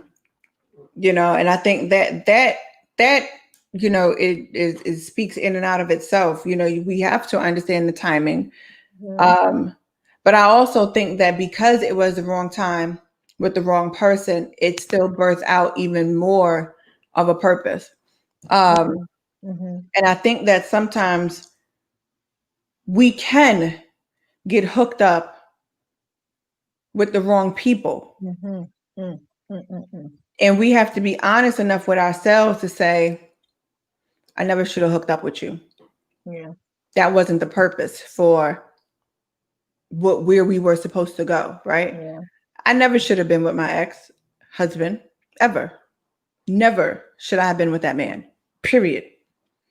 However, it birthed even more of the burden for the brokenhearted. Yeah. Because I had to go through that, mm-hmm. right? Mm-hmm. So there are sometimes I might not understand it, because in that situation, like one of my friends, she had messaged me after she watched the documentary, right? And she messaged me. She said, Kia, I've known you since you were a teenager and never knew how broken you were. You never shared it, because I don't share. I'm a person, as hurt as I was, I got to keep moving. Yeah. Right? Yeah. Because if I stop, I'm going to die. And it wasn't a physical death, right? Mm-hmm. But if I stop, I'm going to die. So I can't stop. I got to keep moving, right? Mm-hmm. So now But as me keeping moving, I'm suppressing, like you said earlier, I'm suppressing my emotion. I'm not dealing with this emotion. That's right. But I got to keep moving. Mm-hmm. And it wasn't until I had the opportunity to sit and process through, how did this make you feel? Yeah. Now I got to deal with the emotion behind how everything made me feel. Like literally, like a few weeks ago, I had another complete break. Like I probably, if I was under some type of care, they probably would have been like, ma'am, I'm going to need you to take a pill. Yeah. Right? Complete break. Total break. Right? And I literally had to sit for 30 minutes and break and then say, Nakia, pick yourself up. Yeah. You got it. You good. You're okay. You're yet still, like literally, you're yet still here. You're still living in purpose. No matter how you feel, this is where it is. Yeah. Sometimes you have to understand things happen in life, period. They do. You know what I'm saying? And then once you begin to process all of that, like you process everything that you're going through, and then you look at it and you say, you know what? Purpose. Right. Purpose. Because I got to live this out. You got to live it out. What am I here for? What is it? I tell people this all the time. What is it that you are here for to answer? That's your purpose. Mm-hmm. And you got to answer it. Mm-hmm. And the problem is that we're so busy hiding because we don't want to live in truth in order to answer the truth. That's right. Because in order for you to answer, you got to tell the truth. Tell the truth. And we don't like truth. We don't like to tell the truth. We like to hide the truth. We like to sugarcoat the truth. We like to act like the truth isn't really what it is. I ain't got time for that. Altered reality. Fake news. I don't have time for that. Like I really I'm damn near 40. I'm a week. Oh, look, I'm a week and 2 days from 40. You feel me? I feel you, sis. What I don't have time for is lies. That's why people be like, people swear. I see certain things, right? And I'll be scrolling through the good little timeline on a good book, you know what I'm saying? And I'll see certain things and I'm like, what is this? You live in a lie, you live in deception, you live in manipulation, you live in discord, you live in confusion, you live in distrust, you live in dishonesty, you live in immorality. You want me to keep going? Ma'am, you done wrote the whole dictionary. This is how you live. Oh, Jesus. You live in this. And then you want to know why you can't live in purpose? Live get yourself up out of there. In truth. That's right. People, why did you create Live in Truth? Because I want people to live in truth. I want people to stop living in a lie. I want people to stop living in alternate realities. I want people to stop living in deception. I want people to stop living in manipulation. I want people to stop living in discord. I want you to live in truth, because you will experience some of the best freedom in this world if you live in truth. You live in truth. If you live in truth, you will truly discover your purpose. Half people cannot live in truth because they're not living. Half people can't discover their purpose because you're not living in truth. You're just living in a complete and total fabrication of life. Fabrication of life. And I think it's harder to live in an altered reality, because you have to continue making up more. You have to continue making up more layers and layers and layers to keep it going. It's exhausting. I got tired. I got tired. Me and my little alternate reality. I get tired. Like, don't you get tired? Like you, I had to sit in my mess. You know, you get tired. Let me tell you what else you get tired of. Because half the time, half of us got anxiety because we live in an alternate reality. Ma'am. You over here with anxiety. You over here. Because I lived it. Listen. Up all night long. Telling y'all. I am not, listen, I used to be ask anyone that knows me well, I used to be like anxiety queen. Like, oh my God, this happened. Oh my God. Like, I could not get right. Until I started like, you know what? Grace is going to be okay. It is nothing in the world. It's like I have to, and granted, like I say, I'm a provider. I do medication management. So I'm not knocking modern science. I'm one of those people, I'm one of those providers that believe in modern science, absolutely, and spirituality. I do both. But I was never really had to take medication because, and there are people that just have to. It's okay. It's all right. There's nothing wrong with that. Come see me. If you need, come and see me. I am not the plug, by the way. I'm not the plug. Okay. Let me not put that out there. I'm okay with you. There's no judgment here. It's okay. However, I had to get myself right so I wouldn't have to get on a pill. You know what I'm saying? Because I was always anxious. And the reason why I was anxious is because of that fabrication. I made my own self anxious. There were some things that I didn't even need to be. I'm worried about what's going to happen tomorrow. And tomorrow ain't even here yet. It was absolutely ridiculous. Absolutely ridiculous. And I had to sit in my mess because, like you said, that repression, I had to keep going. I had to still take care of my son. I can't just go lay in bed. I mean, there's people who do it. Depression happens. But I felt depressed, but I didn't have a name for it. I certainly didn't go see somebody about it. Honestly, if I didn't have my son or me in graduate school, I probably would have locked myself in my room and not come out. That's how heartbroken I was. Oh, yeah. I didn't tell the only people that knew about my broken relationship and engagement was the people within my circle. I was embarrassed because I had to go back and like, oh, well, we're not getting married. I had to go back to the wedding venue and ask for a deposit back. Do you know how embarrassing that was? I was like, ma'am, I need my deposit back. You know what I'm saying? It took it's funny now. I mean, I'm over it. I'm healed from it, so I can laugh and stuff like that. But then I was like embarrassed because I'm like, oh my God. And the crazy part was our relationship was very high profile. Like we were the Facebook couple. People did not know the struggles we were going through in our relationship. I obviously don't believe in blasting your spouse, you know, your significant other, spouse, or whatever online and stuff like that. So I'm very private about certain things. But people thought we was the power couple, the Facebook couple, because that's what we put out there, that falsehood, like you were saying, right? So it took me a whole year, but I had to get God to heal me first before I could even really use it as part of my testimony, my message, because I didn't want to pour dysfunction on people. And sometimes we get to talking about things in our lives, trying to help other people, right? But we are pouring dysfunction. So sometimes you have to allow God to kind of heal those parts of you so you can be able to share those things with people. So you're not really, you're sharing your experiences, but it's coming from a healthy place. If that makes sense. Let me say that. It does. However, I'm a little different. And I'm going to say why I'm a little different. Because I get sharing from a healthy space, but I also get sharing from a raw emotion.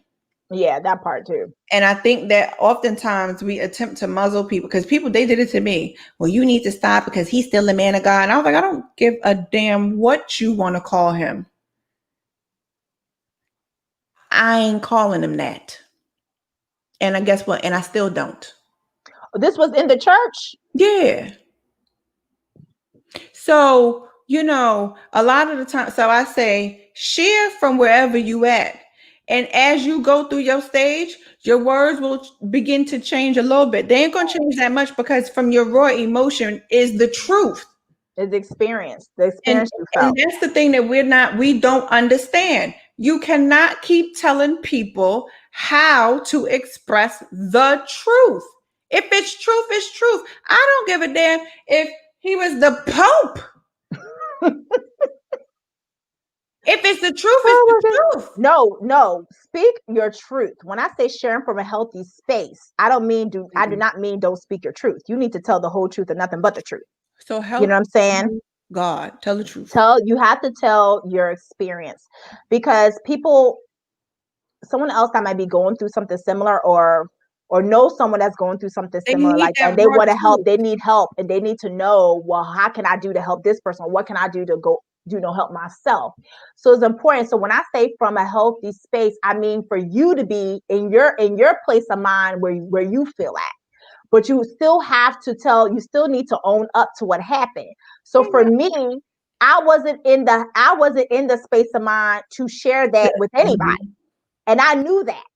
So, and being the person and everyone's personality is different. Everyone operates differently, and we have to, respect that. For me, I've always been really private when it comes to certain things in my relationship, and not necessarily just social media wise, you know what I'm saying? But, of course, my inner circle knew what was going on. So for me, I had that shame. I had that guilt. So I could not share. So when I say from a healthy space, also means you have to also try to get through that shame and guilt so you can be able to own up to your truth. So for me, I had to get out of the shame and guilt. Like, Grace, is okay. People break up every day. It's entirely okay. You don't know who might take whatever you say and apply to their life. So you can't be ashamed of what happened. It is what it is. But I had to get to a place where I could do that, because it took me over a year. I couldn't do it. I couldn't do it. I even contemplated getting off social media. I was like, this is embarrassing. I ain't trying to be. And then Facebook be doing you dirty, be posting up memories and stuff. Memories. I'm like, I'm not trying to see that. You know what? I ain't even gonna hold you. You know what I did? I'm not trying to see that engagement video. I went through all of good social media and deleted everything. I had to do that. I had to, even to help myself, I had to delete things off my social media. I had to disconnect myself from certain people, that was associated with us, especially people that would run back and tell me stuff. And I was like, listen, I had to get to a point like, don't tell me nothing else. Girl, bye. Because I'm trying to heal. And you're coming back telling me, I don't know what he should have, could have did. I had to put up a whole post. Like, let me explain something to y'all. Because at one point, this how crazy the whole situation was. Because I had miscarried, right? And the wife he with now, she had given birth right when I was due then in November of 2018. People messaging me talking about, oh, congratulations on your baby. I see that you just gave birth. I was like, no, that wasn't me. That's wife number 4. Wow. Did these people know you? That's weird to me. I can't message somebody. That's a little crazy. I can't just message someone out the blue. Like, that's I don't know. The reason being is because they remembered he and I were married. So when he said me and my wife, and he never made mention of who the wife was, their immediate was you. But my question to you was, were they like stayed connected to you? Nah. Exactly. That's the part. I get all that you're saying. That's the part that bothers me, because I'm like, that's so random. If you're not connected to that person like that, and then you come back and try to share information, it makes me feel like you're a bone collector and you're trying to stir up issues. I mean, they probably was, but that's how my brain works. Look, they probably was. They probably was, but I was just like, you need to congratulate wife number 4. I was number 3. I got that annulled. Thank you. Keep it moving, right? And you want to know why? Because like that was the stage of healing where I was at. I'm like, there is no shame here. I don't even care. I mean, and the person was genuinely shocked. Like, wait, what? What is going? What are you saying? You know what I'm saying? And my whole thing was, I live in truth. I'm not going to sugarcoat none of this stuff. I'm not going to hide from none of this stuff. This is what it is. But I need you to go ahead and give them congratulations to her over there, because that wasn't me. Not at all. Not at all. No. That wasn't That's me. why I had to start cutting people off that kept bringing things to me. Oh yeah, people got blocked and deleted. I wasn't playing them games. I was like, because after you didn't respect my wishes, then there's no further conversation. There's no further conversation, because I'm trying to heal. I'm trying to move forward. I don't need to hear this person said I don't need all that. You know what I'm saying? Because I'm trying to get myself to a better place in my mind and my heart. And that's what I'm saying. It's a purpose blocker. Because it keeps you in a place of where you no longer are. Exactly. And it keeps you in a place of being hurt and angry and in Mm-hmm. pain. Keep bring up those memories over and over again, replaying in your head. And people do that crap all the time. Oh, because when he cheated, sir, ma'am, I don't give it. Like, why you keep bringing up this stuff? It's like, I don't understand. What is your I purpose? don't understand what is your, and that's where you have to use discernment to know what people's intentions are. Because, like I said, people will just stir the pot. And let me say They this, will and stir the some of pot. us are our own purpose blockers, okay? Because some of us, we will truly block our whole purpose by reminding people of the things in which they did wrong. Oh, that's right. You done reconnected with your whole little friend or whatever the case may be. You know what I'm saying? You know, friends, we fall out. But then you want to keep rehashing what I feel you did to me. Well, why did we reconnect? We got over that. We're moving forward. Why did we reconnect? What was the Thank purpose of this reconnection if you're going to constantly bring this up? Mm-hmm. So at this point, the purpose of our relationship is null and void because you can't even get past what I thought we was already past. Yeah. We should be past that. That should be a distant memory.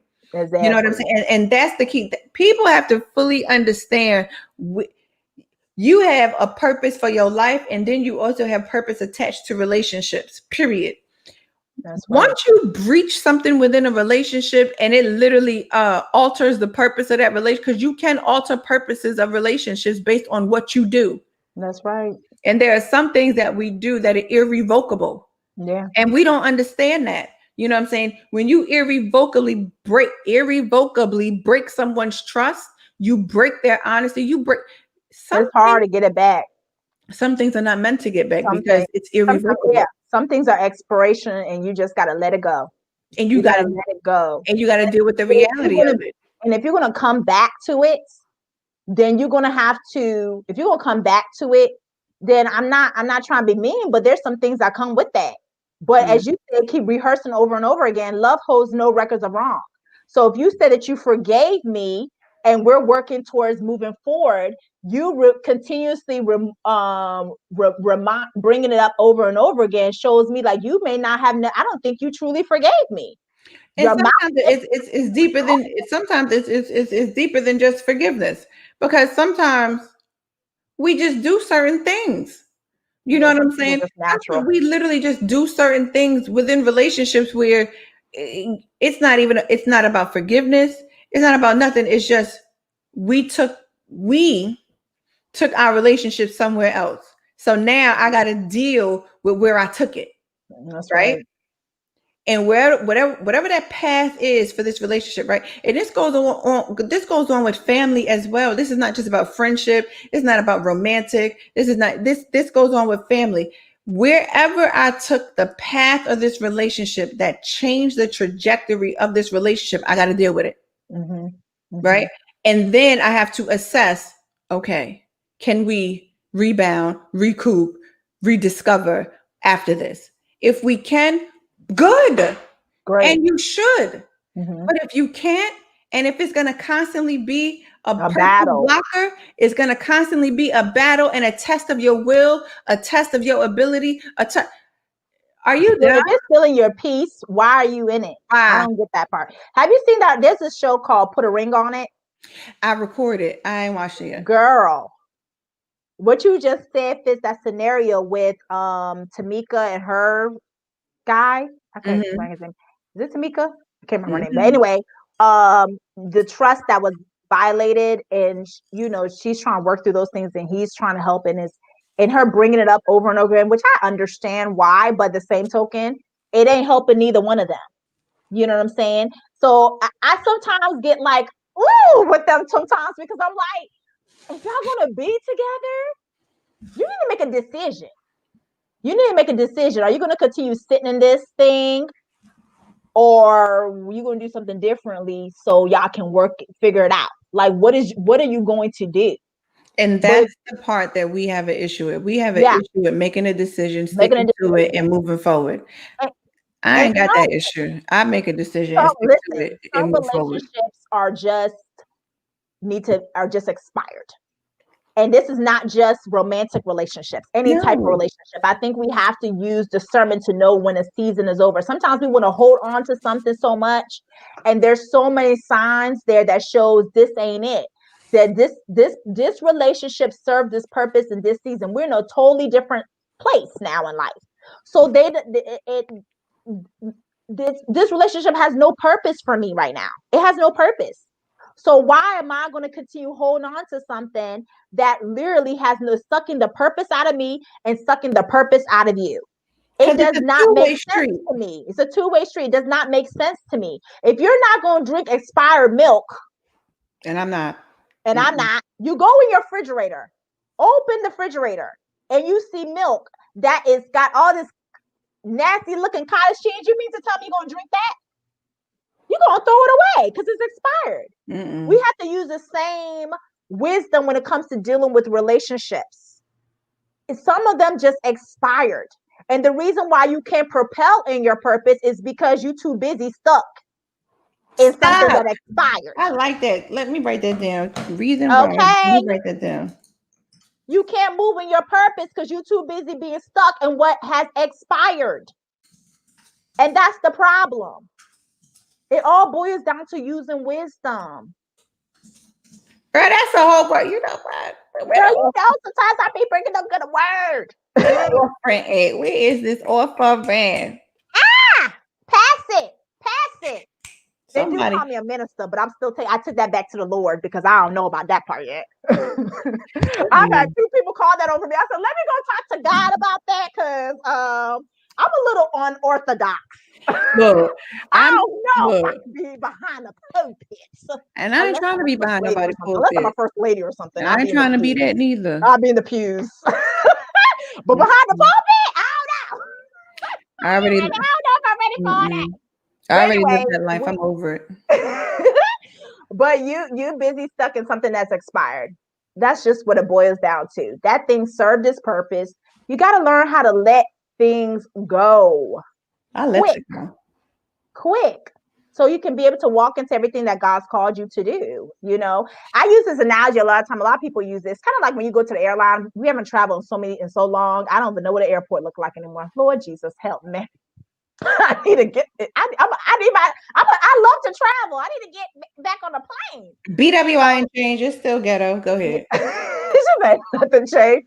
So it's just like when you go through, when you go to the airport, right? You gotta go through security and all that stuff, and they just be going through all your baggage and everything like that. So before you can actually board, they're gonna go through all your stuff and make sure that you don't have anything on there that you don't need, right? So that takes time. You go through that takes time, right? So what is the purpose? I've seen people literally will argue with TSA over something. Does that make sense? You can't board this, miss. You got to dump it out. But they would literally argue with TSA over it. So my point I'm making is sometimes when that delays your flight, when you could have just thrown that thing away. Because something on the other side is greater than that thing that you're fighting over. It's greater than that thing that you're trying to hold on to, right? So it's the same thing when it comes to dealing with our purpose. There's so many levels and things that we can go to, but the problem that's keeping us from getting there is because we're holding on to something and not realizing that something on the other side is 10 times better than that thing that we're trying to hold on to so drastically. You cannot get on a flight with things that you shouldn't get on a flight with. It's the same thing when it comes to dealing with our purpose. There's just some things you can't take with you. They're baggage, as you said. And you know when you go on an airplane, unless you get that 2-for-1, you're going to pay for that extra luggage. You're going to pay for it. Mm-hmm. It's going to cost you something extra to carry that thing on. So why not let it go? Let it go. At the end of the day, the point I am in my life is purpose over preference for me. Purpose over preference. Preference will keep you in bondage. Okay. Oh, I prefer to do it this way. God, I'm going to do it my way. Oh, I prefer to do it this way versus what you called me to do because you don't want to be uncomfortable.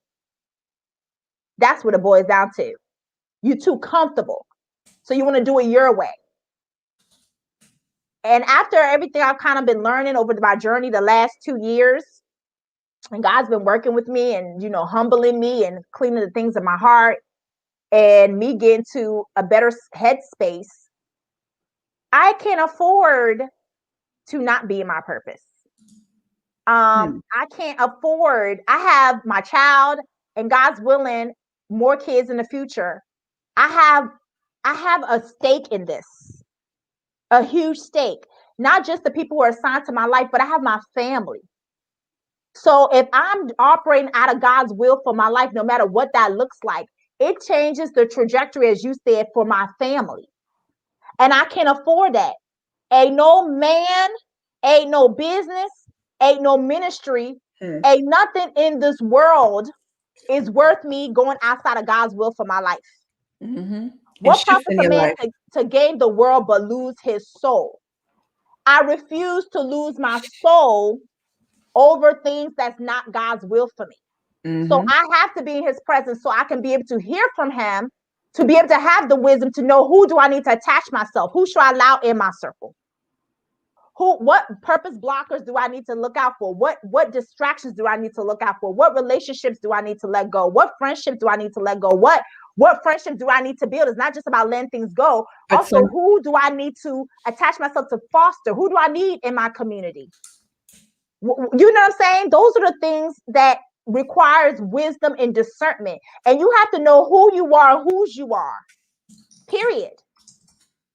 And self-discovery takes time. I'm still discovering things about myself that I didn't know was existed. I'm like, Lord Jesus, things have to literally maybe trigger me like, oh my God, I had that in me the whole time. I still got this clap back. Jesus, help me. Help me get rid of this clap back, because I didn't know that was still in my heart. Oh, I'm still offended. Jesus, don't take my clap back. I didn't wish that. Girl, I wish that, because my clap back was too serious. I couldn't. I was like, no, I'm trying to be a nice person. Take it back, Lord. So I don't know how to act. I don't know how to act. I did not know how to act. Like, my clapbacks was so deep, I would cut you down to the white meat. Keep me and my clapbacks, Lord. You know, we're all different. No, girl, my clapback was I'll cut you down to the white meat. I'm like, I ain't want, it ain't gotta be. I don't want to cut people down to the white meat. I don't want to be doing that. The Lord said, the tongue is sharper than any double-edged sword. Therefore, the good word does say that. That is true. It does say that. My mother told me to express my. Oh my gosh, you are too funny. Okay. Therefore, oh my goodness, you are hilarious. If the it is a double-edged sword is warranted. She said if it's warranted. No, my clapbacks was lethal, girl. Nah. Let me tell you, my mother used to tell me all the time. She'd be like, you know what? Since you learned how to speak and put words together, you knew how to cut people. That was a natural talent. I don't want the Lord taking away my gift. That was your anointing.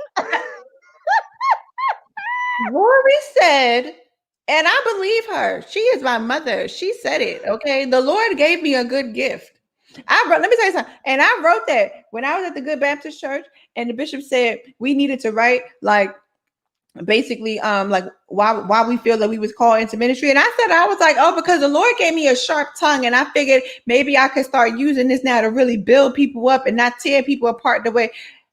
And then I learned a good word. And when the Bible told me that my tongue is sharper than a double edged, I said, well, the Lord done gave me this. Why am I trying to take it away? No. He done gave you confirmation. For my good tongue. And I'm going to keep it the way it is. Okay. Not taking. Oh my goodness. Well, I don't cut people down to the white meat anymore. But but my personality, I have a big personality. So when people ask me for the truth, I always ask them, I said, do you want the truth? No, I ain't asking. Once you tell me you want the truth, that's it. You're just going to get it. because I'm not I have gonna to make further sure they confirm. understand what's about to come out my I mouth. am a Capricorn, therefore I only live in truth. So although and you know, and it's crazy because I will tell like some people will give me the truth. I'll be like, you ain't want to sugarcoat that. I mean, I know that's the truth, but you ain't want to. Brutally honest. Well, if you're gonna speak I feel like with the gospel, you're gonna speak it. You need to speak all of it. You can't just do half. I mean, that's what he gave to the good Ezekiel. Yeah, you gotta speak the Read whole them- thing. But I'm also learning read the some people word. may ask for the truth, but they truly don't want the truth. So that's why I always ask, depending on the situation. Because No. there's some people who they'll ask, okay, can you tell me the truth about this? What do you feel about this? And then you tell them and then they get mad. And I'm like, well, you offended because of something in your heart because you came to ask me. I Listen ain't here. go looking for you. You came to me. We posted Forbes. Them people, they stuck in dependence and interdependence That's phase exactly what it's of stuck their in. emotional stages. Okay. Exactly. Listen here. That don't have nothing to do with me. They ain't got nothing to do with me. You Okay. asked for the truth. And I I'm gave gonna you give it the to truth. you. So therefore, what you do with the truth is now your responsibility. My hands are off because I did what you asked of me. And I told you how I felt about the situation, what my thoughts are. You don't have to take what I say. And you don't, because what I'm saying I mean, Bible, like you don't have to take it, but you ain't gotta take it. you asked for my opinion, so therefore it is what So it is. therefore I'm telling you. Listen So, here. but what you do with it, the onus is on you. You know what I'm saying? My hands is off of it now because I done said what I needed to say, what you asked me, and I told you what was left for me to tell you. And sometimes, that's just what it is. And sometimes it's not going to be pretty. I don't think honesty is not wrapped up in a little pretty bow and gift. It's not, but some of y'all need to wrap it a little bit. Oh goodness. You said I should put a little bow. Girl, I can't rap. I throw things in gift bags. I'm not, and and I be expecting it from people, and then when it come my turn to get it true, I'm like, well, this is just what it is. This is just what it is. Ain't wrapped at nothing, but want people to wrap some crap back to Right. me. If we won't give it, then we have to be able to take it. I mean, I gets over it. Listen, I'd rather someone tell me the truth and just be honest with me about stuff than lie to me, because give me a choice. Because I think when you lie to people, you strip them of their autonomy to make that choice. I've been through that even in relationships. People be really on their, it's 2020. So I hope this behavior has changed, because I've heard that it ain't no better in the dating scene from what I've heard. Come on, tell me, because I'm gonna tell you if it's better or not. I haven't ran into these type of people though in my dating experience recently. I have not, but I have dealt with that in the past, and I've had just straight up lie. You ask them, okay, you got a girl or whatever, you guys, they approach you and you ask the questions that you need to ask. And I had a guy literally tell me he did not have a girlfriend. Like, straight up, didn't have a girlfriend. Like, it was a straight up question. You can't even say that I alluded to anything. It was a direct question. Mm-hmm. So you can't say that, oh, you misunderstood. I mean, later on, we found out the truth. But the point I took out of that was I expressed to him, it wasn't even, well, honestly, think you lack integrity if you have a girlfriend and you pretend you're out here playing like you don't got a girlfriend. But that's a whole nother story.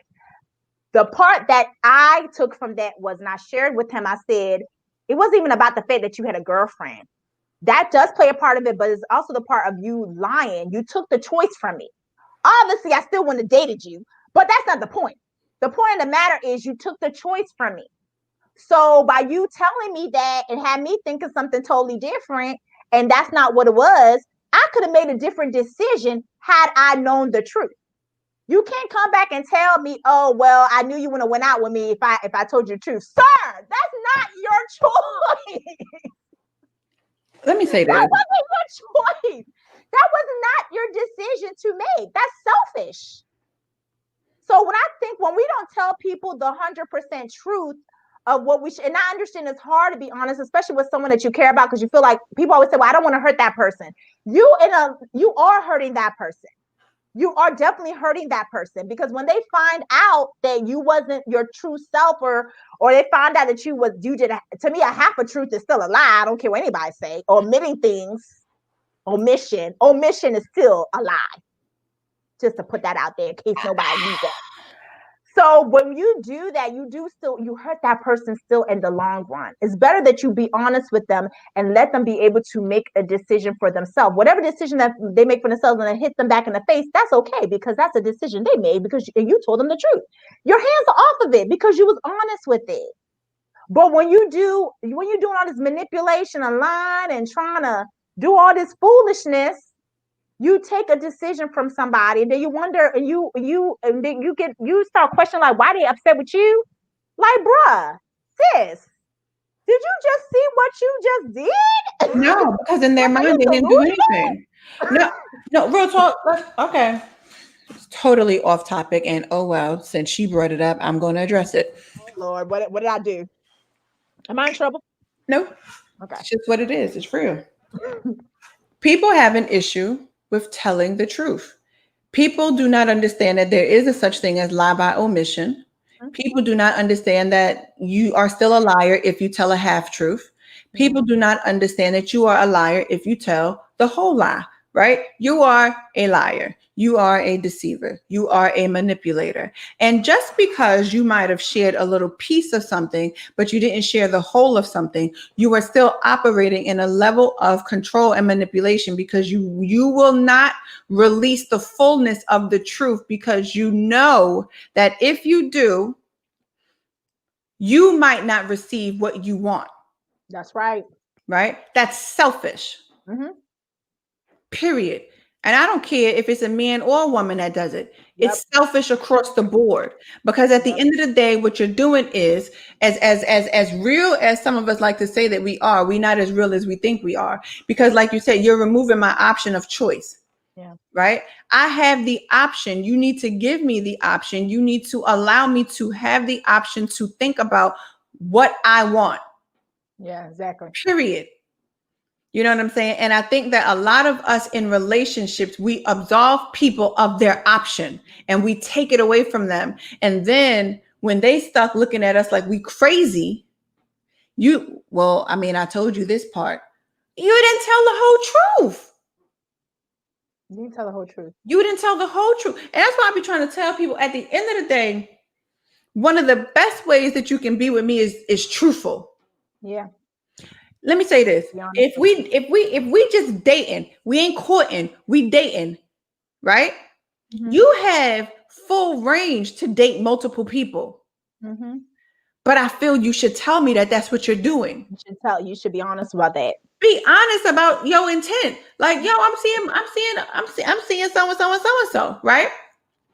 If you and I are having sex, whether it's protected or unprotected, you should tell a person that you're having sex with other people, protected or unprotected. Why? Because it gives the person the choice with whether or not they're going to deal with you.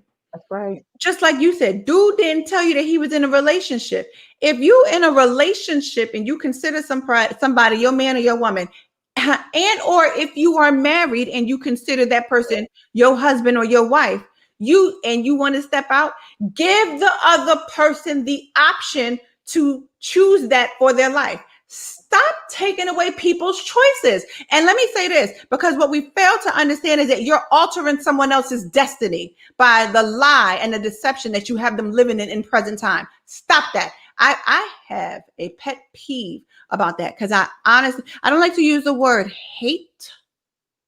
You strongly dislike. I detest it. That word is in a good book. Some of y'all need to read a good Bible. I detest it. That to me is one of the most detestable acts that you can do, is to sit up there and live in a lie and then have somebody else entangled in that foolishness. Entangled in your mess. Are you dumb? Nobody wants to be entangled in that mess. Nobody wants to be entangled. You know, and the thing about it is, sometimes some of these lies or deceptions, manipulation, whatever people want to call it, it'd be so unnecessary. It just be the most smallest thing I'm like, y'all, you could have just owned up to that. Let me say So this. we can Like, I move had a forward. good ex-boyfriend, right? All these good years ago, right? And he decided that he was going to cheat on me with his baby mother, right? Now, because I got discernment and because I'm smart, something said he's screwing her.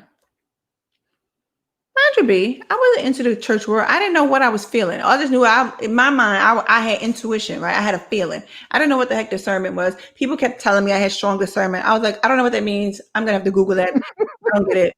I don't know what you're saying, right? So I'm operating and I'm just like, something ain't right. Something ain't right here. Something ain't right. Something ain't right, right?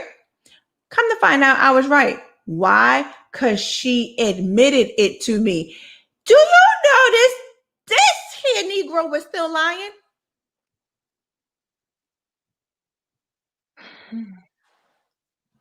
How you still lying?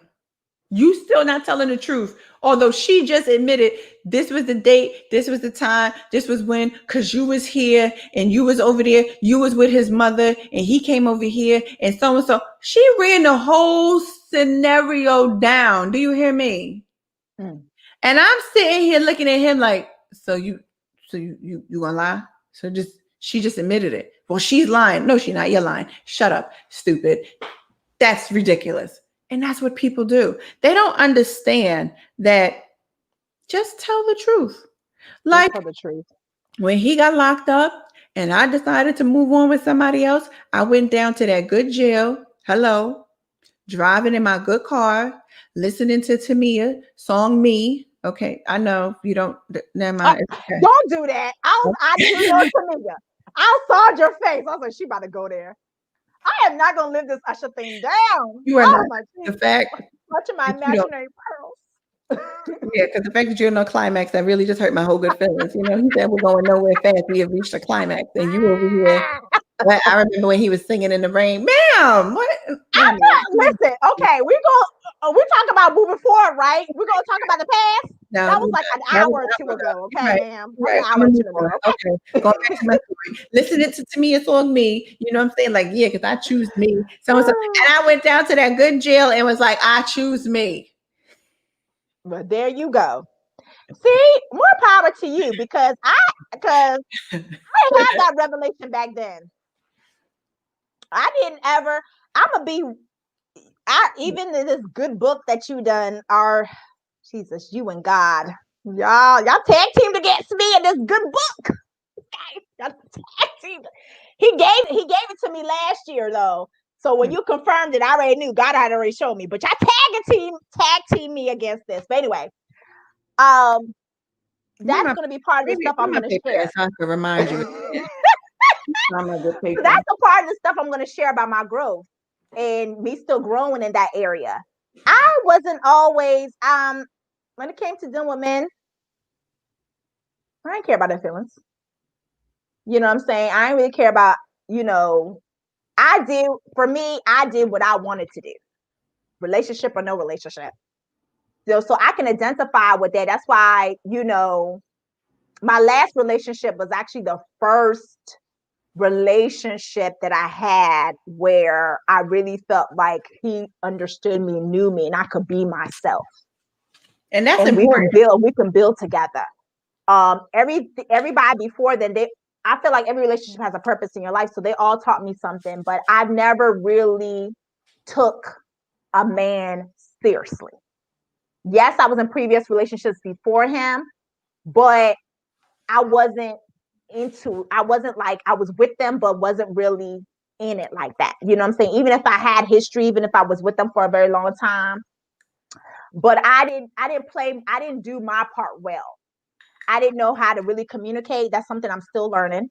See, but that's honestly, there was no real honesty on both ends. And introspection. I like that. Mm-hmm. And I was not a good girlfriend. I just wasn't. I mean, I was good at some parts, but some parts I just was not good. So I allow for when it came to dudes or whatever, I just like, okay, that's what you want to do. Okay, I one up you. It was like tit for tat. Not my last relationship, but the previous ones. So you did good going down there to see him. I and sure tell them enough that, know that because good deal. I've done that I wouldn't have turnpike. I don't know. I've been in that situation. I ain't do that. Girl, I went. No.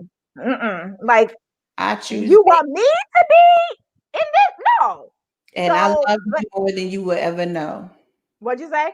And I love me more than you would ever know. I understand. I'm talking You about you going down there to even be honest with him about it. had to. I didn't thrive in that area. I had a lot of maturing to do. I had a lot of growing up to do. I was very emotionally immature, didn't know how to talk to anybody. I didn't know how to talk to anybody. I'll just say what I wanted to say, and it was just what it is. You know what I'm saying? So I was very immature in a lot of places.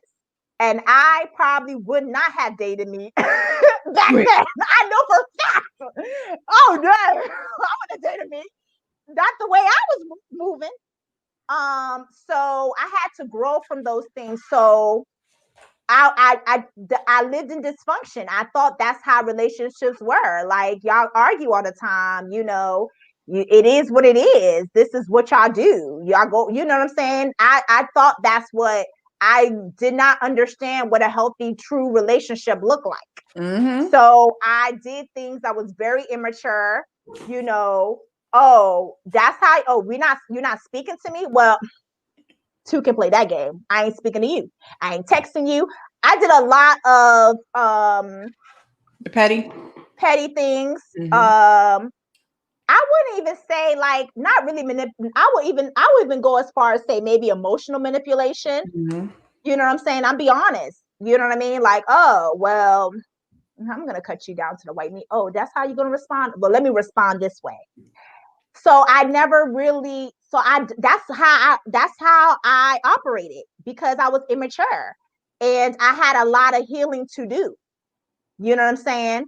So my last relationship also, I know going forward, there's a lot of things that I'm going to do differently, because I'm a totally different person. And Mm-hmm. my perspective is different. And I know that relationships um, take sacrifice. Love is an action. It's about sacrifice. It's truly about being selfless. You know what I'm saying? And you in order for, we have to understand, man or woman, doesn't matter what you're expecting from the other person, you should be able to reciprocate. Period. So if I'm expecting this man if I'm expecting this man to respect me, number one, I need to make sure I'm respecting him too. You know what I'm saying? He deserves respect. He deserves honor. We as women of God, sometimes we forget that these are God's sons too. They got their own purpose. They got their own stuff. They got things they're doing too, right? So Mm-hmm. if I expect this man to be sensitive to my emotions, why would I not create a safe place for my man to be able to come to me about stuff? I can't cut him down because he's having a bad day. I can't say things that are going to be emasculating, like, oh, you weak because you, like, stuff like that burns me up. Now, I don't know if it's because I have a boy, a son, or because I work in mental health, but Both. it burns me up when we don't give men the safe space to be able to express themselves and let them respond the way they need to respond and get that stuff out, because they have enough going on in the world. So why should they come home and have to deal with a wife or a woman who doesn't respect them or give them a safe space for them to be able to express themselves and have the emotional needs. I think as women, we want the man to understand our emotional needs, but we're not willing to do the same for them. That's right. And that's a problem. That's a problem. And I can't operate like that, because that's how I used to operate. Like, oh, what you upset about? Is it that serious? I didn't know nothing about forgiveness. And It took a it's long, invalidating how they feel. how they feel. Validate, listen, understand, and validate. Love. I never did that. You know what I'm saying? I'll give you but so much. Oh, that's what Will Smith said. What? Love, listen, understand, validate. I got that from pastor that I follow. He got it And from the yeah, got from Will Smith. And psychologist. that's what we're supposed to do. I didn't give him space to do any of that stuff. You know what I'm saying? I didn't give him space to be flawed because I wanted perfection. Oh, I asked you to do that like 2 weeks ago. You ain't do it yet? You know what I'm saying? Why you ain't do? You know what I'm saying? So there's a lot of growing I had to do and mature and truly understand what love truly looked like. Mm-hmm. And love requires you, as First Corinthians 13 says, you know what I'm saying? Love requires a lot of patience A whole because lot. that person may not grow fast like you want them to. I'm about to be 38 years old. 38. Come on, 38. I know I look young, girl. Hey, girl. You know, black don't crack. Hey. I'm going to be 38 years old. And I just got myself together maybe 2 years ago and really started working on my inner self. And that's okay. That's okay.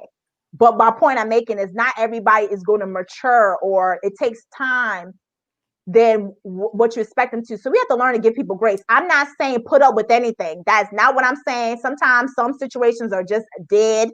Let that person figure themselves out. You move on. So you got to figure that out.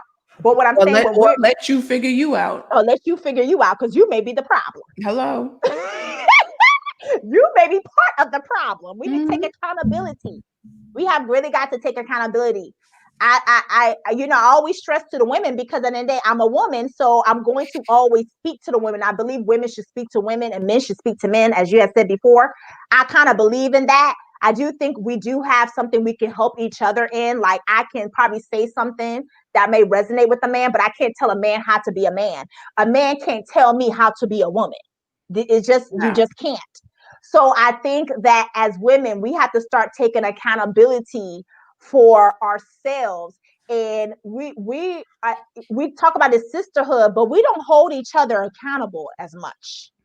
We will rah over you to go and slash that man's tire, but we won't hold you accountable and tell you, well, sis, what did you do?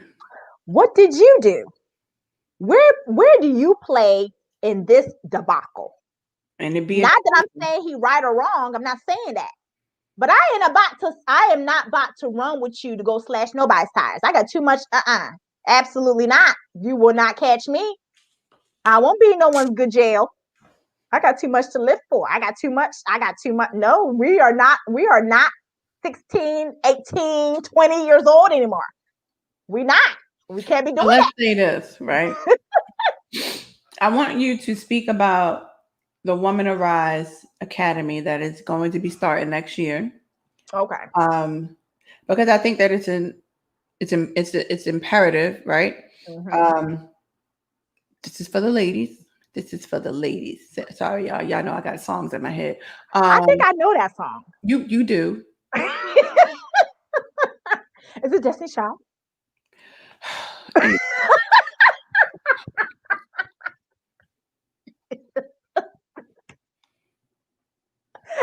that part. I thought you said, I don't know. It's okay. No, we're gonna move on. No. We will have to discuss your music inabilities afterwards. Okay. I do. My music taste is a little bit different. It's okay. Oh goodness, Jesus. I get it. However, please speak to the people about the Women Arise Academy. What you're going to be offering, how they can learn more information about it. Cool.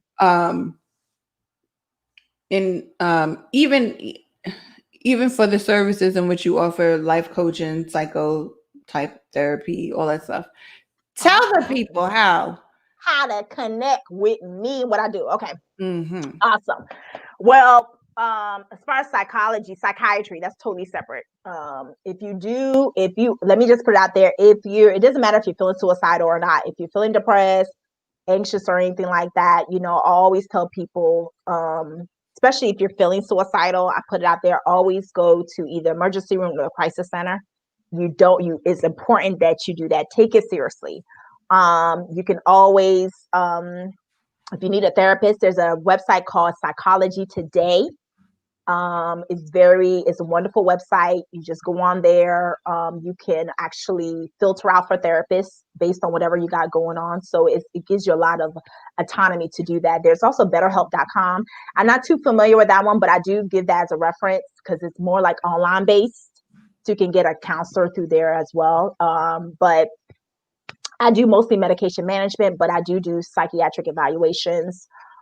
just to kind of see where you at. And then at the end of it, then we'll decide whether or not you want to do meds. Most people do, but some people I do refer to a therapist. So I just wanted to put that out there there's help out there. I know it's hard to find help, but there's definitely help out there. So don't sit in this by yourself. You're not by yourself. There's people out here to help you. All right. As far as my coaching go, I do have one thing coming up actually right now that's active. It's called you can actually, if you can put it in the, actually might put it back in the video. It's called Woman. You can find this mini training that I'm doing. It's called womanarise.co/mini training is where you can actually download it. It's a private training I did a few months ago. And basically just Woman Arise, WOMAN, Arise, ARISE.co/mini training. And if you follow me on Instagram at Miss MS Grace and my last name, yeah, you got it. That's it. Grace and my last name, there's a link on there too. You could click on there. If Woman Arise Academy is actually on Instagram, it's Woman Arise Academy. That the link is there too. Even on my Facebook, my flyer, you can see the link if you can't get it from the thing. So it's just it's a mini training. So it kind of goes over the framework on how to master your life. So I teach you the framework on actually how to reach your goals. We are about to go into a new year. Okay, this ain't no new me. New year, new me. This is new year, better me. Okay. So this is what we're going to do. So you can go on there, download it. It's only $27. You get it. You get lifetime access to it. And just make sure you bookmark it so you can save your spot to go to it. But it's just a mini training I do to kind of help you be able to master your life. Because we was talking about purpose blockers today. So there's certain just things that we can block us from really truly reaching our goals. So I kind of go through that. So that's just a mini training. It does segue. You can purchase the full course as well from the mini training. There is a way to go purchase the full course. So that just gives you the framework, and then we deep dive into the full course if that's what you choose to do. Okay, so that's an option as well once you finish the mini training. Also, you can actually book me now. I am doing complimentary 15-minute discovery calls. So we kind of see where you at and see how I can better serve you. That one is womanarise.co/book15. Okay. So everything is always going to be womanarise.co/something. So it's womanarise.co/book and then 15 book, BOOK 15. Okay. And you can actually schedule a time to talk to me on the phone. You got it. And then we can chit chat a little bit and see where you at. Obviously, that the 15 minutes complimentary, but at the end of it, you decide if you want to work with me. Of course, there's an investment for that. And that actually segues. We'll be doing Woman Rise Academy. It will be launching next year. And that actually requires an application for that because it's an actual school. It's an academy. You're going to do some work. So it's actually a 12-month coaching program. Includes courses, and then also you get bi-weekly coaching from me or a Woman Arise Academy coach. So we break down through everything from stress management to work-life balance to master your plan. And that's where you'll learn how to find your purpose finder, and also mastery of leadership. So I go through different types of framework, break things down. Everything is really realistic. It's simple form. And I believe in implementation. I think when you do things and you don't apply it, you're not going to get the transformation you're looking for. So you have to do everything in real time. And people who are action takers, they're the ones that actually get results. When you're straddling the fence, should I do this? Should I do that? You're not going to take action. You're not going to get the results that you're looking for. So people who typically get results quickly are those people who take action right away. Obviously, use wisdom. This is not a fluff academy. So you're going to do work. So if you're not willing to be consistent and put in the work, then don't even bother applying, because you're not going to get the results that you're looking for if you don't put in the work. So everything I teach is pretty much real-time strategies that you can implement in your life right away to get the results that you're looking for. So it's the whole academy, but I'll be launching that next year. And when I drop the date on when you can actually put the application in. So there is an application process. You got to go through the application, and then it'll be looked over. If you are accepted into the academy, then obviously we'll walk you through the steps and how you can actually sign up for the academy. And that's investment as well, of course. But so those are kind of things I'm doing right now. I also have a series called the Balanced Lifestyle series that I do on my Smile Biz, my business page. I bring in experts from different walks of life. I really believe in John 10:10. The part where the Lord says that he came to give us a life more abundantly. I really truly believe that God has called us to live a life of abundance, and not just a monetary value. I think when we hear abundance, we always think prosperity, and that is part of it. But I also believe that you have to have abundance of life, not in your spirituality first, because I think spirituality, when you're aligned spiritual and things, a lot of stuff starts making sense. So I look at everything from a holistic view. When you have that spiritual alignment, God wants us not only just spiritual alignment, he wants us to have abundance in our relationships. He wants us to have healthy abundance in our health, whether it's mental health, physical health, healthy relationships, finances, your career, your ministry, whatever you're called to do. God wants us to have an abundance of life. You know what I'm saying? So we have to take ownership of that. So everything I teach is from the personal development, because I want you to live that life that you desire, that life that you deserve. It's a shame we cannot be on earth, right? And not walk in our purpose. We can't live on earth. We were not created to be mundane. We were not created to be average. He called us to be set apart and chosen for a reason. So it's difficult for you to even help other people and let people be able to see God's glory in you if you're not living in what he's called you to do, because you don't know, your life may be the only hope that person sees. Right? So when they don't see you walking in your purpose and walking in authority of who you are as a person, how you were created, no matter what that looks like, because God knows what he put in you. It ain't got nothing to do with what I say. It ain't got nothing to do with Nakia say. All we can do is speak it to you, but you have to take that word, take it back and start applying it to your life. Okay? So there's people that are assigned to your life. It ain't about you. What is the Smile Biz? Smile Biz means single moms incredibly living empowered. So that's where that came from. Is that When on I Facebook? actually, Is it on Facebook? that's the name of my company, Smile Biz LLC. So single moms. I had the flyer for that one, but my cover photo is not just how my contact information, but Smile Biz is single moms incredibly living empowered. And when I had rededicated my life to God, when I stopped running from myself, well, first when I started running from God, because God knew who I was, even though I was trying to hide it from everybody else, he started working things in me. He got me back to writing. Writing is actually something I did as a child. I used to write, I used to draw, all that stuff. And I kind of lost that along the way. So he put me back to writing. I started blogging. And I use biblical principles to apply to people. So I talked about anxiety, depression, forgiveness, all that stuff, but acceptance. But I would use biblical stories for real-time application. I guess you could say that was my ministry, because I don't believe ministry is always behind a pulpit. I think God uses us in unorthodox ways to bring people that are past the four walls of church, right? So that's my evangelism. So I really truly believe in that. And whichever way God showed you to do it for people, you don't always have to beat someone upside the head for them to see who God is. You can show people who God is through who you are and how you treat people and how you represent him, right? Represent the kingdom. So for me, I started blogging. I went back to writing.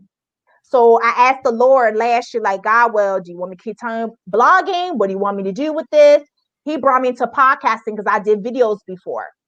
And I always loved videos. So I started the Smile Biz show. And I translated what I wrote into speaking. And then people was like, man, you speak so well. This is so dope. You should do more speaking. I'm like, me? Be a speaker? I ain't gonna be no speaker. Look at me now. I'm speaking, right? So someone spoke that into my life. And I really didn't. I just thought, I was like, I don't know. I'm just doing videos. I ain't doing all that stuff. And then I was able to get in to connect with people to do speaking and coaching. That's when I reconnected with him. He put me in spaces where not only I could start healing and being delivered from my past issues and continue to work with me towards wholeness. Because of that, I was able to meet people who were in the same industry as me. And I connected with them later on, because at that time that I met them, I didn't even know that I was going to do speaking and coaching. But I wound up, they had a program and I signed up because and I truly believe in divine connections. If I did not give my life back to God, like, God, just take it all. I'm just tired of feeling like this. I'm tired of being depressed. I'm tired of going to be angry, all this stuff. I would never have been put in the place where I can get my healing and meet this person. So my very first coach, I met her in a whole nother arena. And then that's when I got into speaking and coaching.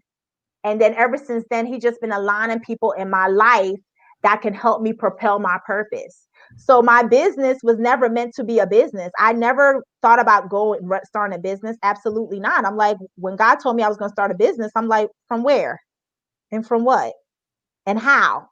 I'm better be a psych MP. I'm not doing business.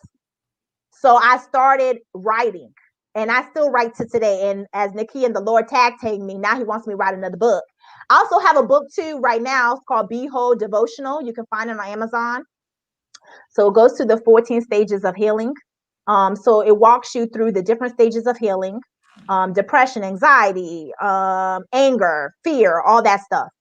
And then, of course, there's prayers at the end to kind of help you stay encouraged. So that is my first book. And then Nikki and God wants me to write another book, which they already confirmed last year. But I guess I'm going to have to write this book and walk in obedience. But this book I'm going to do is, listen, it's going to pretty much be hardcore. This is grace. This is what I've been through.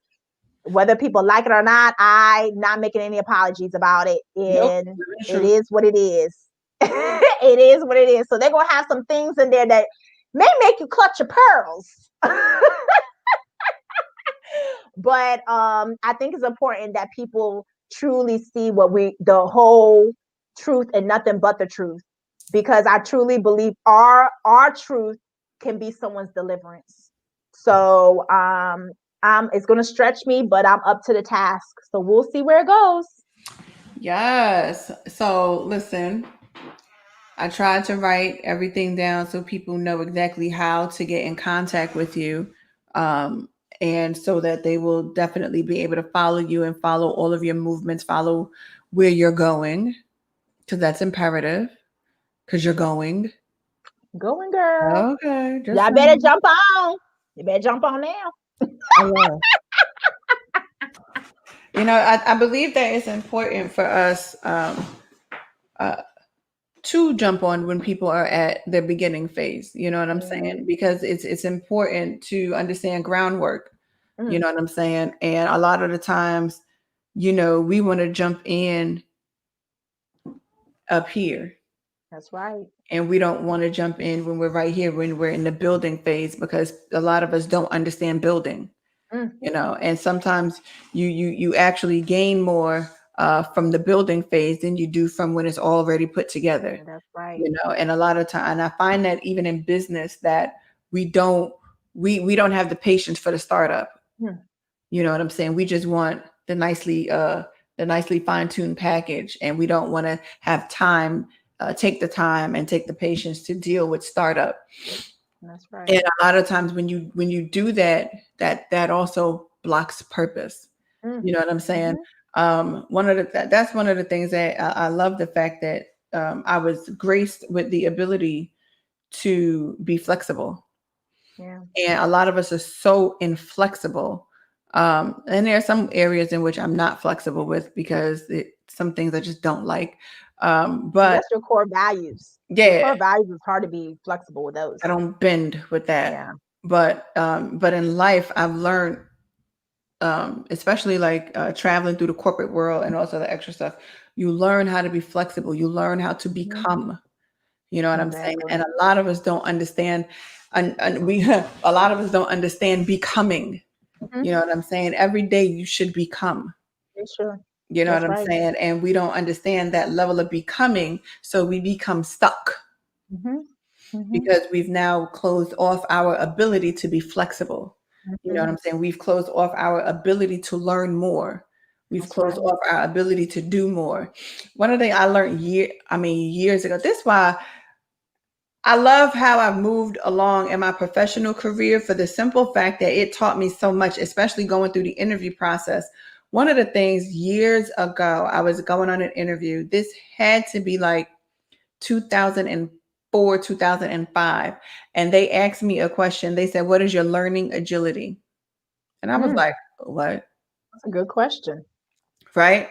And the thing about it is that, and because they asked me that, I had to literally think of, back then was really when they started doing all the situational based interviewing process, where you had to think of instances where, you had to use. And I'm like, you know what? That taught me at an early age that I needed to be flexible in how I learn. Yeah. I can't just be this rigid, this is how it is, this is how I am. No, I needed to be able to be flexible, to learn in various different environments, various different circumstances, and from various different people. That's right. And a lot of the times, what blocks our purpose is the fact that we do not have the learning agility to learn differently. Definitely. We Yeah. only want to learn in the way in which we were taught it from the time in which the beginning came, and that hasn't worked for you, and you need to learn how to become flexible. That's right. So, And that's a word for 2020. 2020 is all about flexibility. People had to learn how to pivot. And what you're saying is so true, because I see it. And like I said, nothing Nakia and I have said has downplayed anyone's feelings yeah. or, as emotions. We want you to feel that stuff. But at the same token, we also coming from a different perspective too, because we've lived it, we're going through it, we're working through, work through these things. And the things I've seen, 2020 has really broken people because of the fact that, well, first of all, 2020 has exposed a lot of things. The vision I got the word vision, and it's totally different than what I thought. However, I've noticed in 2020, a lot of people had to learn how to pivot. And as you said, people don't know how to be flexible. One thing that burns me up, and I say it because I've seen in the secular world, we're supposed to be, we're in the world, but we're not part of the world, right? But I see things in the secular world, and I see things in the faith community. And although we're set apart and chosen separate, whatever, some of these things are colliding, as far as, because it's still human beings in both worlds, right? And we don't understand that we all bleed the same. We all bleed the same. We all human beings. But the difference too, really, well, I can't say the difference really for too much of it. Just depends on the person in the faith community. I think I can only speak for myself. I think the only different for me is that, you know, I have hope in something that's beyond me, if that makes Mhm. sense. So it kind of helps me kind of pivot. But I notice now with 2020, now a lot of people are having a hard time. They was having a hard time being flexible and pivoting because they're so used to that one thing. So 2020 has taught that that one thing may not is not going to suffice you. It's not going to, because things happen. And I think the problem that we have a lot in the faith community is we have taught people that every season is their season. Oh, this is your season. Oh, you about to get this. We have not taught people that it's okay to be in a moment. We Hmm. have not taught people that this may not be your season. This just may be the season. You need to sit out. Maybe you need to ride the bitch this season. You know what I'm saying? So when things happen, we don't know how to adjust. When things happen, we don't know how to be flexible. We don't know how to pivot. We don't know how to sit in a thing and go through the process, because we've done been taught biblically for so many years that it's your season. Yep. I'm not saying that God, without faith, you can't please God. So I'm not saying faith is important.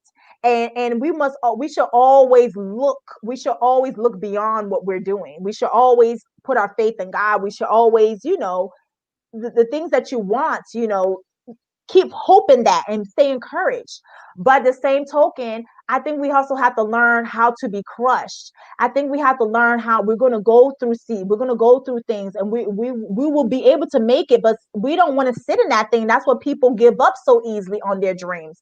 Even the business, as you say, you're building it, because it doesn't look the way that you want it to look, you give up on it. Mm-hmm. You don't give up on it. That seed that you planted now is not going to. I have to talk myself through it too, because I have my discouraging moments like, great, I done invested in this, like, what's going on, Lord? But that seed that you planted today does not mean that it's going to grow today. And I think we've done a disservice in the faith community. We've done a disservice because we are here prophesizing to people that this is their season, and it ain't. It is their season, but it's not a season of harvest. It's a season of planting. And that's the problem. We are not showing people to discern what season it is. We're not doing that. I've been struggling. I'm adjusting my soul. I'm gonna take myself real quick. A personal thing I'm going through. And I'm getting my schedule's getting adjusted next year. I've made some changes with my work schedule. But I was going through some stuff where my time was just being all jacked up. Mm-hmm. And I was like, I was like, Auntie Maxine, I need to reclaim my time. Okay. So I was asking God, well, God, am I being pushed out the door? Is this the season I need to just find another job that's actually going to be good with me and my schedule and all that stuff? Is it, or should I sit in this? Because if I leave, then I'm going to leave my patients, you know what I mean? Although I know that they will be fine. They will always have somebody, I don't consider myself super nurse. I don't do that. Because I don't want people to be codependent on me. But I had to ask God, like, is this discomfort I'm feeling right now? Is it discomfort for me to leave? Or is this a discomfort you're trying to teach me tenacity? Is this a discomfort that you're trying to teach me integrity? Is this a discomfort that you're trying to teach me that I need to sit in this? Teach me character building. So we have to be able to discern where that discomfort is coming from. Because there's people who are ready to get out that season when it's not their time yet. And then they wonder why they can't go further in their purpose, because you haven't even done what you're assigned to do in this season. Why are you asking God for a word for 2021 when you ain't even do what you was called to do in 2020? Does that even make sense? So that's the problem we have to recognize when it comes to purpose. You got to discern which season you are in. Mm-hmm. It ain't always harvest season. Somebody got to plant. Why not you? Why are you trying to pull the good fruit and you ain't so into anything? It makes absolutely no sense to me. Right. And that's a purpose blocker. Purpose blocker, your lack. Girl, we've been on this good thing for a long time. For a long time. And that's all right, because we about to get off, because we've been on it for a long time. But I thought it was important and imperative for us to really talk about purpose blockers. Yes. So I really hope that anybody that listens to this really understands and gleans from the aspect of purpose blockers, because we talked about a lot of different situations. We talked about it situationally and conversationally in order for you to understand what has the potential to truly block your purpose. And honestly, it really boils down to you. That's that. You are whom. You are the who that can block your own purpose. You are the purpose blocker. The decisions you make, the things that you say, the things that you do, the things that you don't do, the things that you don't say. All of that. To summarize everything that we just said, you. We know that in life we go through things, and no one is exonerating the experiences that we have experienced, right? But there comes a certain point in time in life that you then need to move into this independent stage and take stage of your emotional well-being and take on you. and empower yourself to have control over you. That's right. And understand that at the end of the day, all the things that you want are locked up on the inside of you. That's right. And it's time for you to recognize and realize what is locked up on the inside of you. Unlock it, move into purpose. That's right. You are your own purpose blocker. It's not, they did this, someone did that. All of that happened, whether it's in the past, whether it's still continuing to happen today. You have a choice. Don't absolve yourself of your own choices. That's right. that. You know what I'm saying? We have to, at a certain time, take, Empower yourself. you know what I'm saying? Take back control. Take it all back. Okay? Take back your pride. All pride isn't bad. Take back. Even some of y'all need ego. You know that song, right? Beyonce? Oh, I know that one. Okay, making sure. That way. Don't do that. You was on a good run until you threw the shade at me. You threw the whole palm tree. You know I love me some Beyonce. Me too.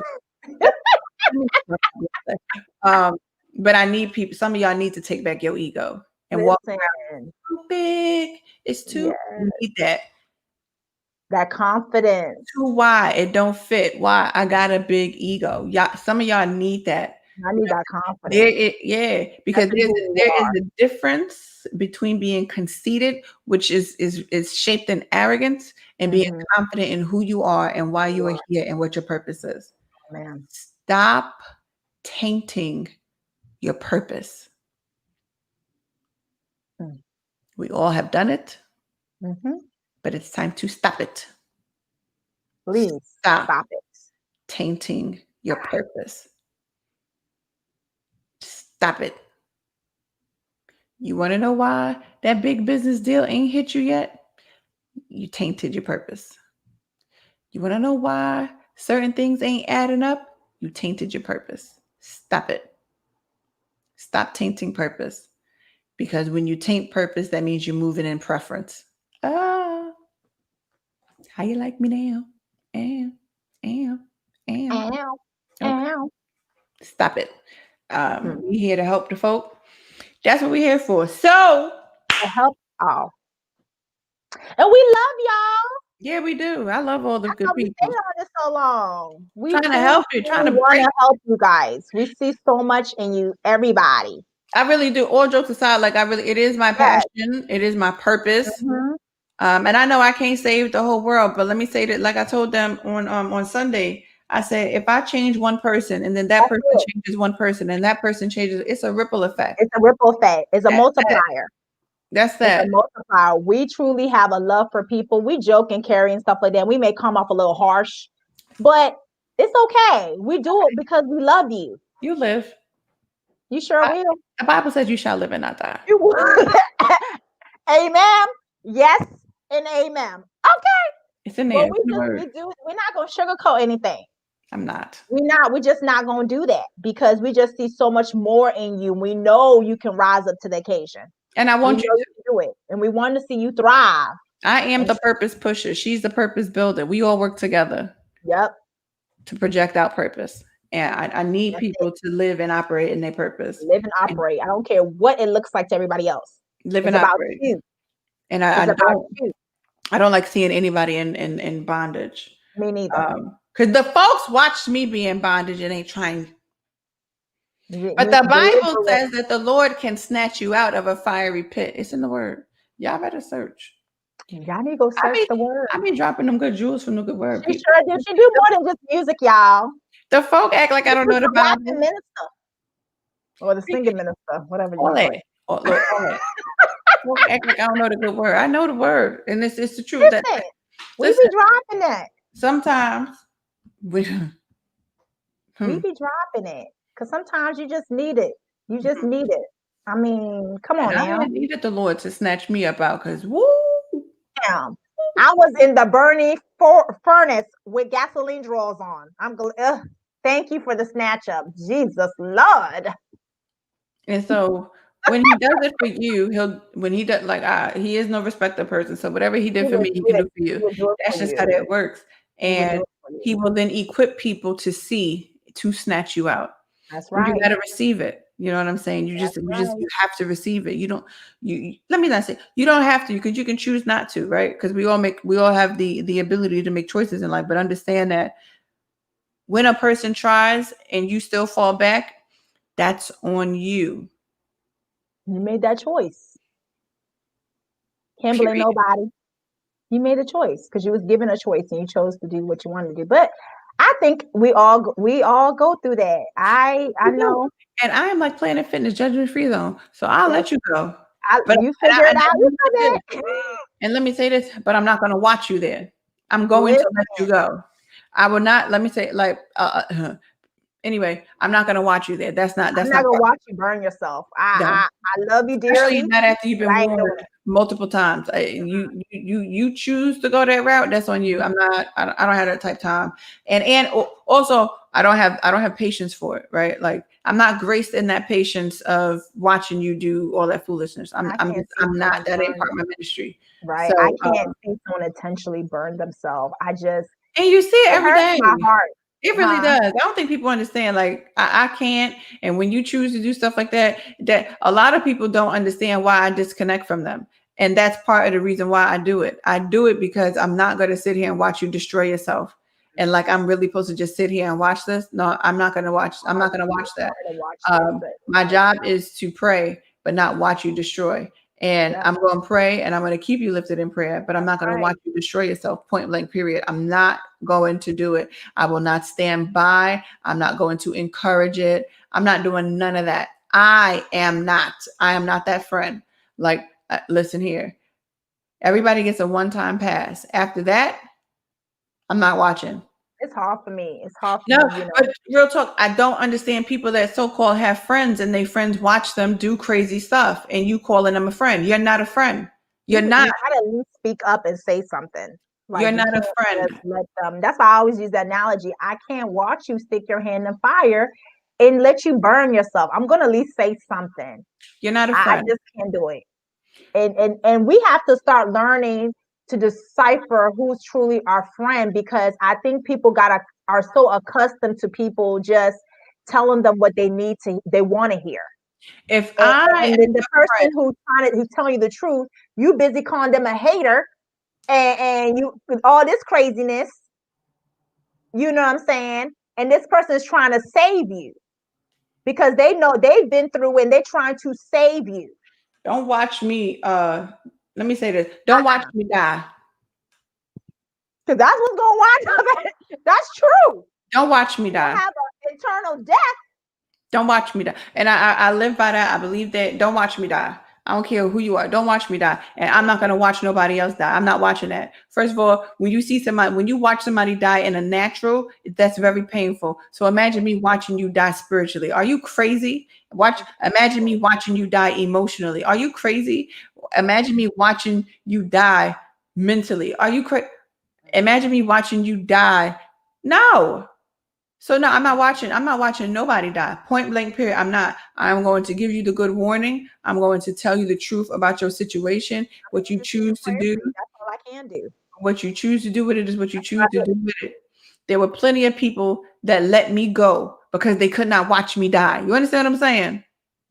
Do you know how many years it took my mom? My mom was praying for years that I would come back to God. You know, we can keep this going. Let me end this because we're not going to do this. Oh, let me okay, let me say this. Get it started. Look here, you've been doing this though. My bad, girl. My bad. We just want to see everybody living a good purpose, and we love y'all. We love you guys. We want everybody living a good purpose, because I believe that if more people live in a purpose, we honestly, really and truly can change the world, because it's going to change the community around us. And I believe in that. And I want us to get away from being purpose blockers for ourselves. Next week, the Muzzle Is Up podcast. We will be live again next week, Wednesday at 7 p.m. And that will be on the 30th. I will have another special guest with me next week, 30th. Her name is Kay Brown. Y'all have not met Kay, but let me say this. Kay and I are going to do the year 2020 in review, and I hope y'all are ready. That's all I'm going to say. 2020 year in review. The Muzzle is Off podcast will be live next week, Wednesday at the 7 p.m. hour, and we are going to give our raw, uncut 2020 year in review. Wow. It's going to be like another get it off your chest Wednesday, 2020 style. Ooh. Okay. That. Okay. 2020 I know style. that's right. Because some stuff we got to get up off our chest for 2020. Yeah, get it off before you walk into 2021. Folk gonna be free come next week on the 30th when we get it off our chest. Ooh, Jesus. 2020. Okay. All right. Then. 2020 was tiring, to say the least. So that's how we're gonna do it. Then there is yet still more. We will then be live on Friday the 1st. You want to know why we're going to be live on Friday the 1st? Because that's my birthday. Oh, okay. All I want for my birthday is a... You was born on New Year's Day? On New Year's Day. Wow. And we will be doing the Muzzle is Off After Dark, Nakia style, on New Year's Day. And let me say this. If you're sensitive, do not watch next week, Friday. That's all I'm going to say. I will be 40 years old. Yeah. Because I don't want to hear it. Yeah. Because I don't want to hear it. That's why. You know what I'm saying? Oh, Jesus, and we doing After Dark. So you labeled it After Dark. So that is shit. It's going to be Nakia's birthday After Dark style on the Muzzle is Off podcast next week on Friday because it's my birthday and we technically still in quarantine. So ain't nowhere to go. And I wouldn't go nowhere anyway because y'all not giving me corona, okay, out there in these good streets. Lord, don't get this lady started. Please don't get her started. Lord, okay, giving me corona. I ain't got the same time. Queen. Don't get her started, please, y'all. I got microban. I will spray you. I will spray you. I'm not playing with these people. No. So strand, but I'm gonna leave that alone. We're not gonna talk about that tonight. We've done enough. Yeah, I'm gonna talk about that strength. 2020 year in review. Okay, folks, I'm tired. 2020 year in review next week. I'm tired of wearing a mask. Okay. My lips to be messing up. Y'all need to get and then my lipstick all over my mask, and then I gotta wash it. And then it's like it don't want to come all the way out. And I got a lipstick store. I can't wait to tell my get it together so we can move on to normalcy, okay? Because I'm tired of wearing a mask. I be forgetting sometimes. I don't almost walked into the run back to the car. Girl, walking in and and people will stare at you like. I never thought in a million years I will be stared at for not wearing a mask. I never thought that. And you know, I used to go to the bank with a mask. What I get for calling Michael Jackson a weirdo all of the years. Mike was wearing a mask, and you called him weirdo. That is true. They did. Weird. Shut up. Wearing a mask. Now you're weird if you don't wear a mask. I was walking into the Target. I'm on the phone with my sister. Blah blah blah blah blah blah blah blah blah. I was like, and all I see is people staring. They like, yeah, where's your mask, ma'am? Girl, I done got out the car without this man. I was about to walk. I wasn't going into the thing. I went to go drop off Eden at the barber a couple weeks ago. He was like, "Ma'am, you don't got your mask." I said, "I'm not going in. I'm okay." The folks don't want Rona. You hear me? The folks don't want Corona. They want Corona, Rona. They don't want her little cousin. They don't want none of that. So look, and they don't want her new baby with this new strain. That's her baby. New baby. She over here producing. You know what I'm saying? Who Rona's baby daddy? Right. The person that started the strain that got infected with it, you over here birthing stuff out, but we over here trying to be free. We're trying to get rid of we're trying to get rid of one and another one come along. I'm like, I can't do this. Oh my goodness. Anyway, y'all, this is hilarious. Bad job. We done went off on Rona. We done went over and y'all done got all of us today. In preparation of next week. My bad. Anyway, we out. Thank y'all for tuning in. Thank y'all for joining. Thank y'all for everything. Tune in, like I said, next week, Wednesday on the 30th. And then if TVMA mature, then you can tune in next week Friday for my birthday. Dark MA. Oh Jesus! I mean, she put it out there. Y'all know it. So TV mature. Tell y'all. She did warn you. For the mature people only. It's my birthday. Turning 40. Are you crazy? She did warn you. So I sure did. I'm gonna be up in here acting a whole good fool on my 40th. Okay? Good and fool. Two together the same sentence. Oh, whole good food. Let me get it right. Whole good food. Right. Whole good birthday. My birthday. Oh, Jesus, Lord, help us. Every single Capricorn better be standing up on the 1st. Y'all better come into After Dark on the 1st. I don't care. You shouldn't be going out no way. You should be tuned in. Let me put that out there because some of y'all just gonna go out anyway. The devil is a lie. You know they are. I ain't going nowhere. I'm gonna be right here acting a whole good fool. People gonna do what they want to do in the safety of my good home. Okay, Corona ain't here. Okay, I got microban. Okay, it kills Corona on contact. That's what the commercial said. Oh my God, I'm done with you for the night. I am just done. I'm done with myself. Bye. Love y'all. See y'all. Thank you and bye.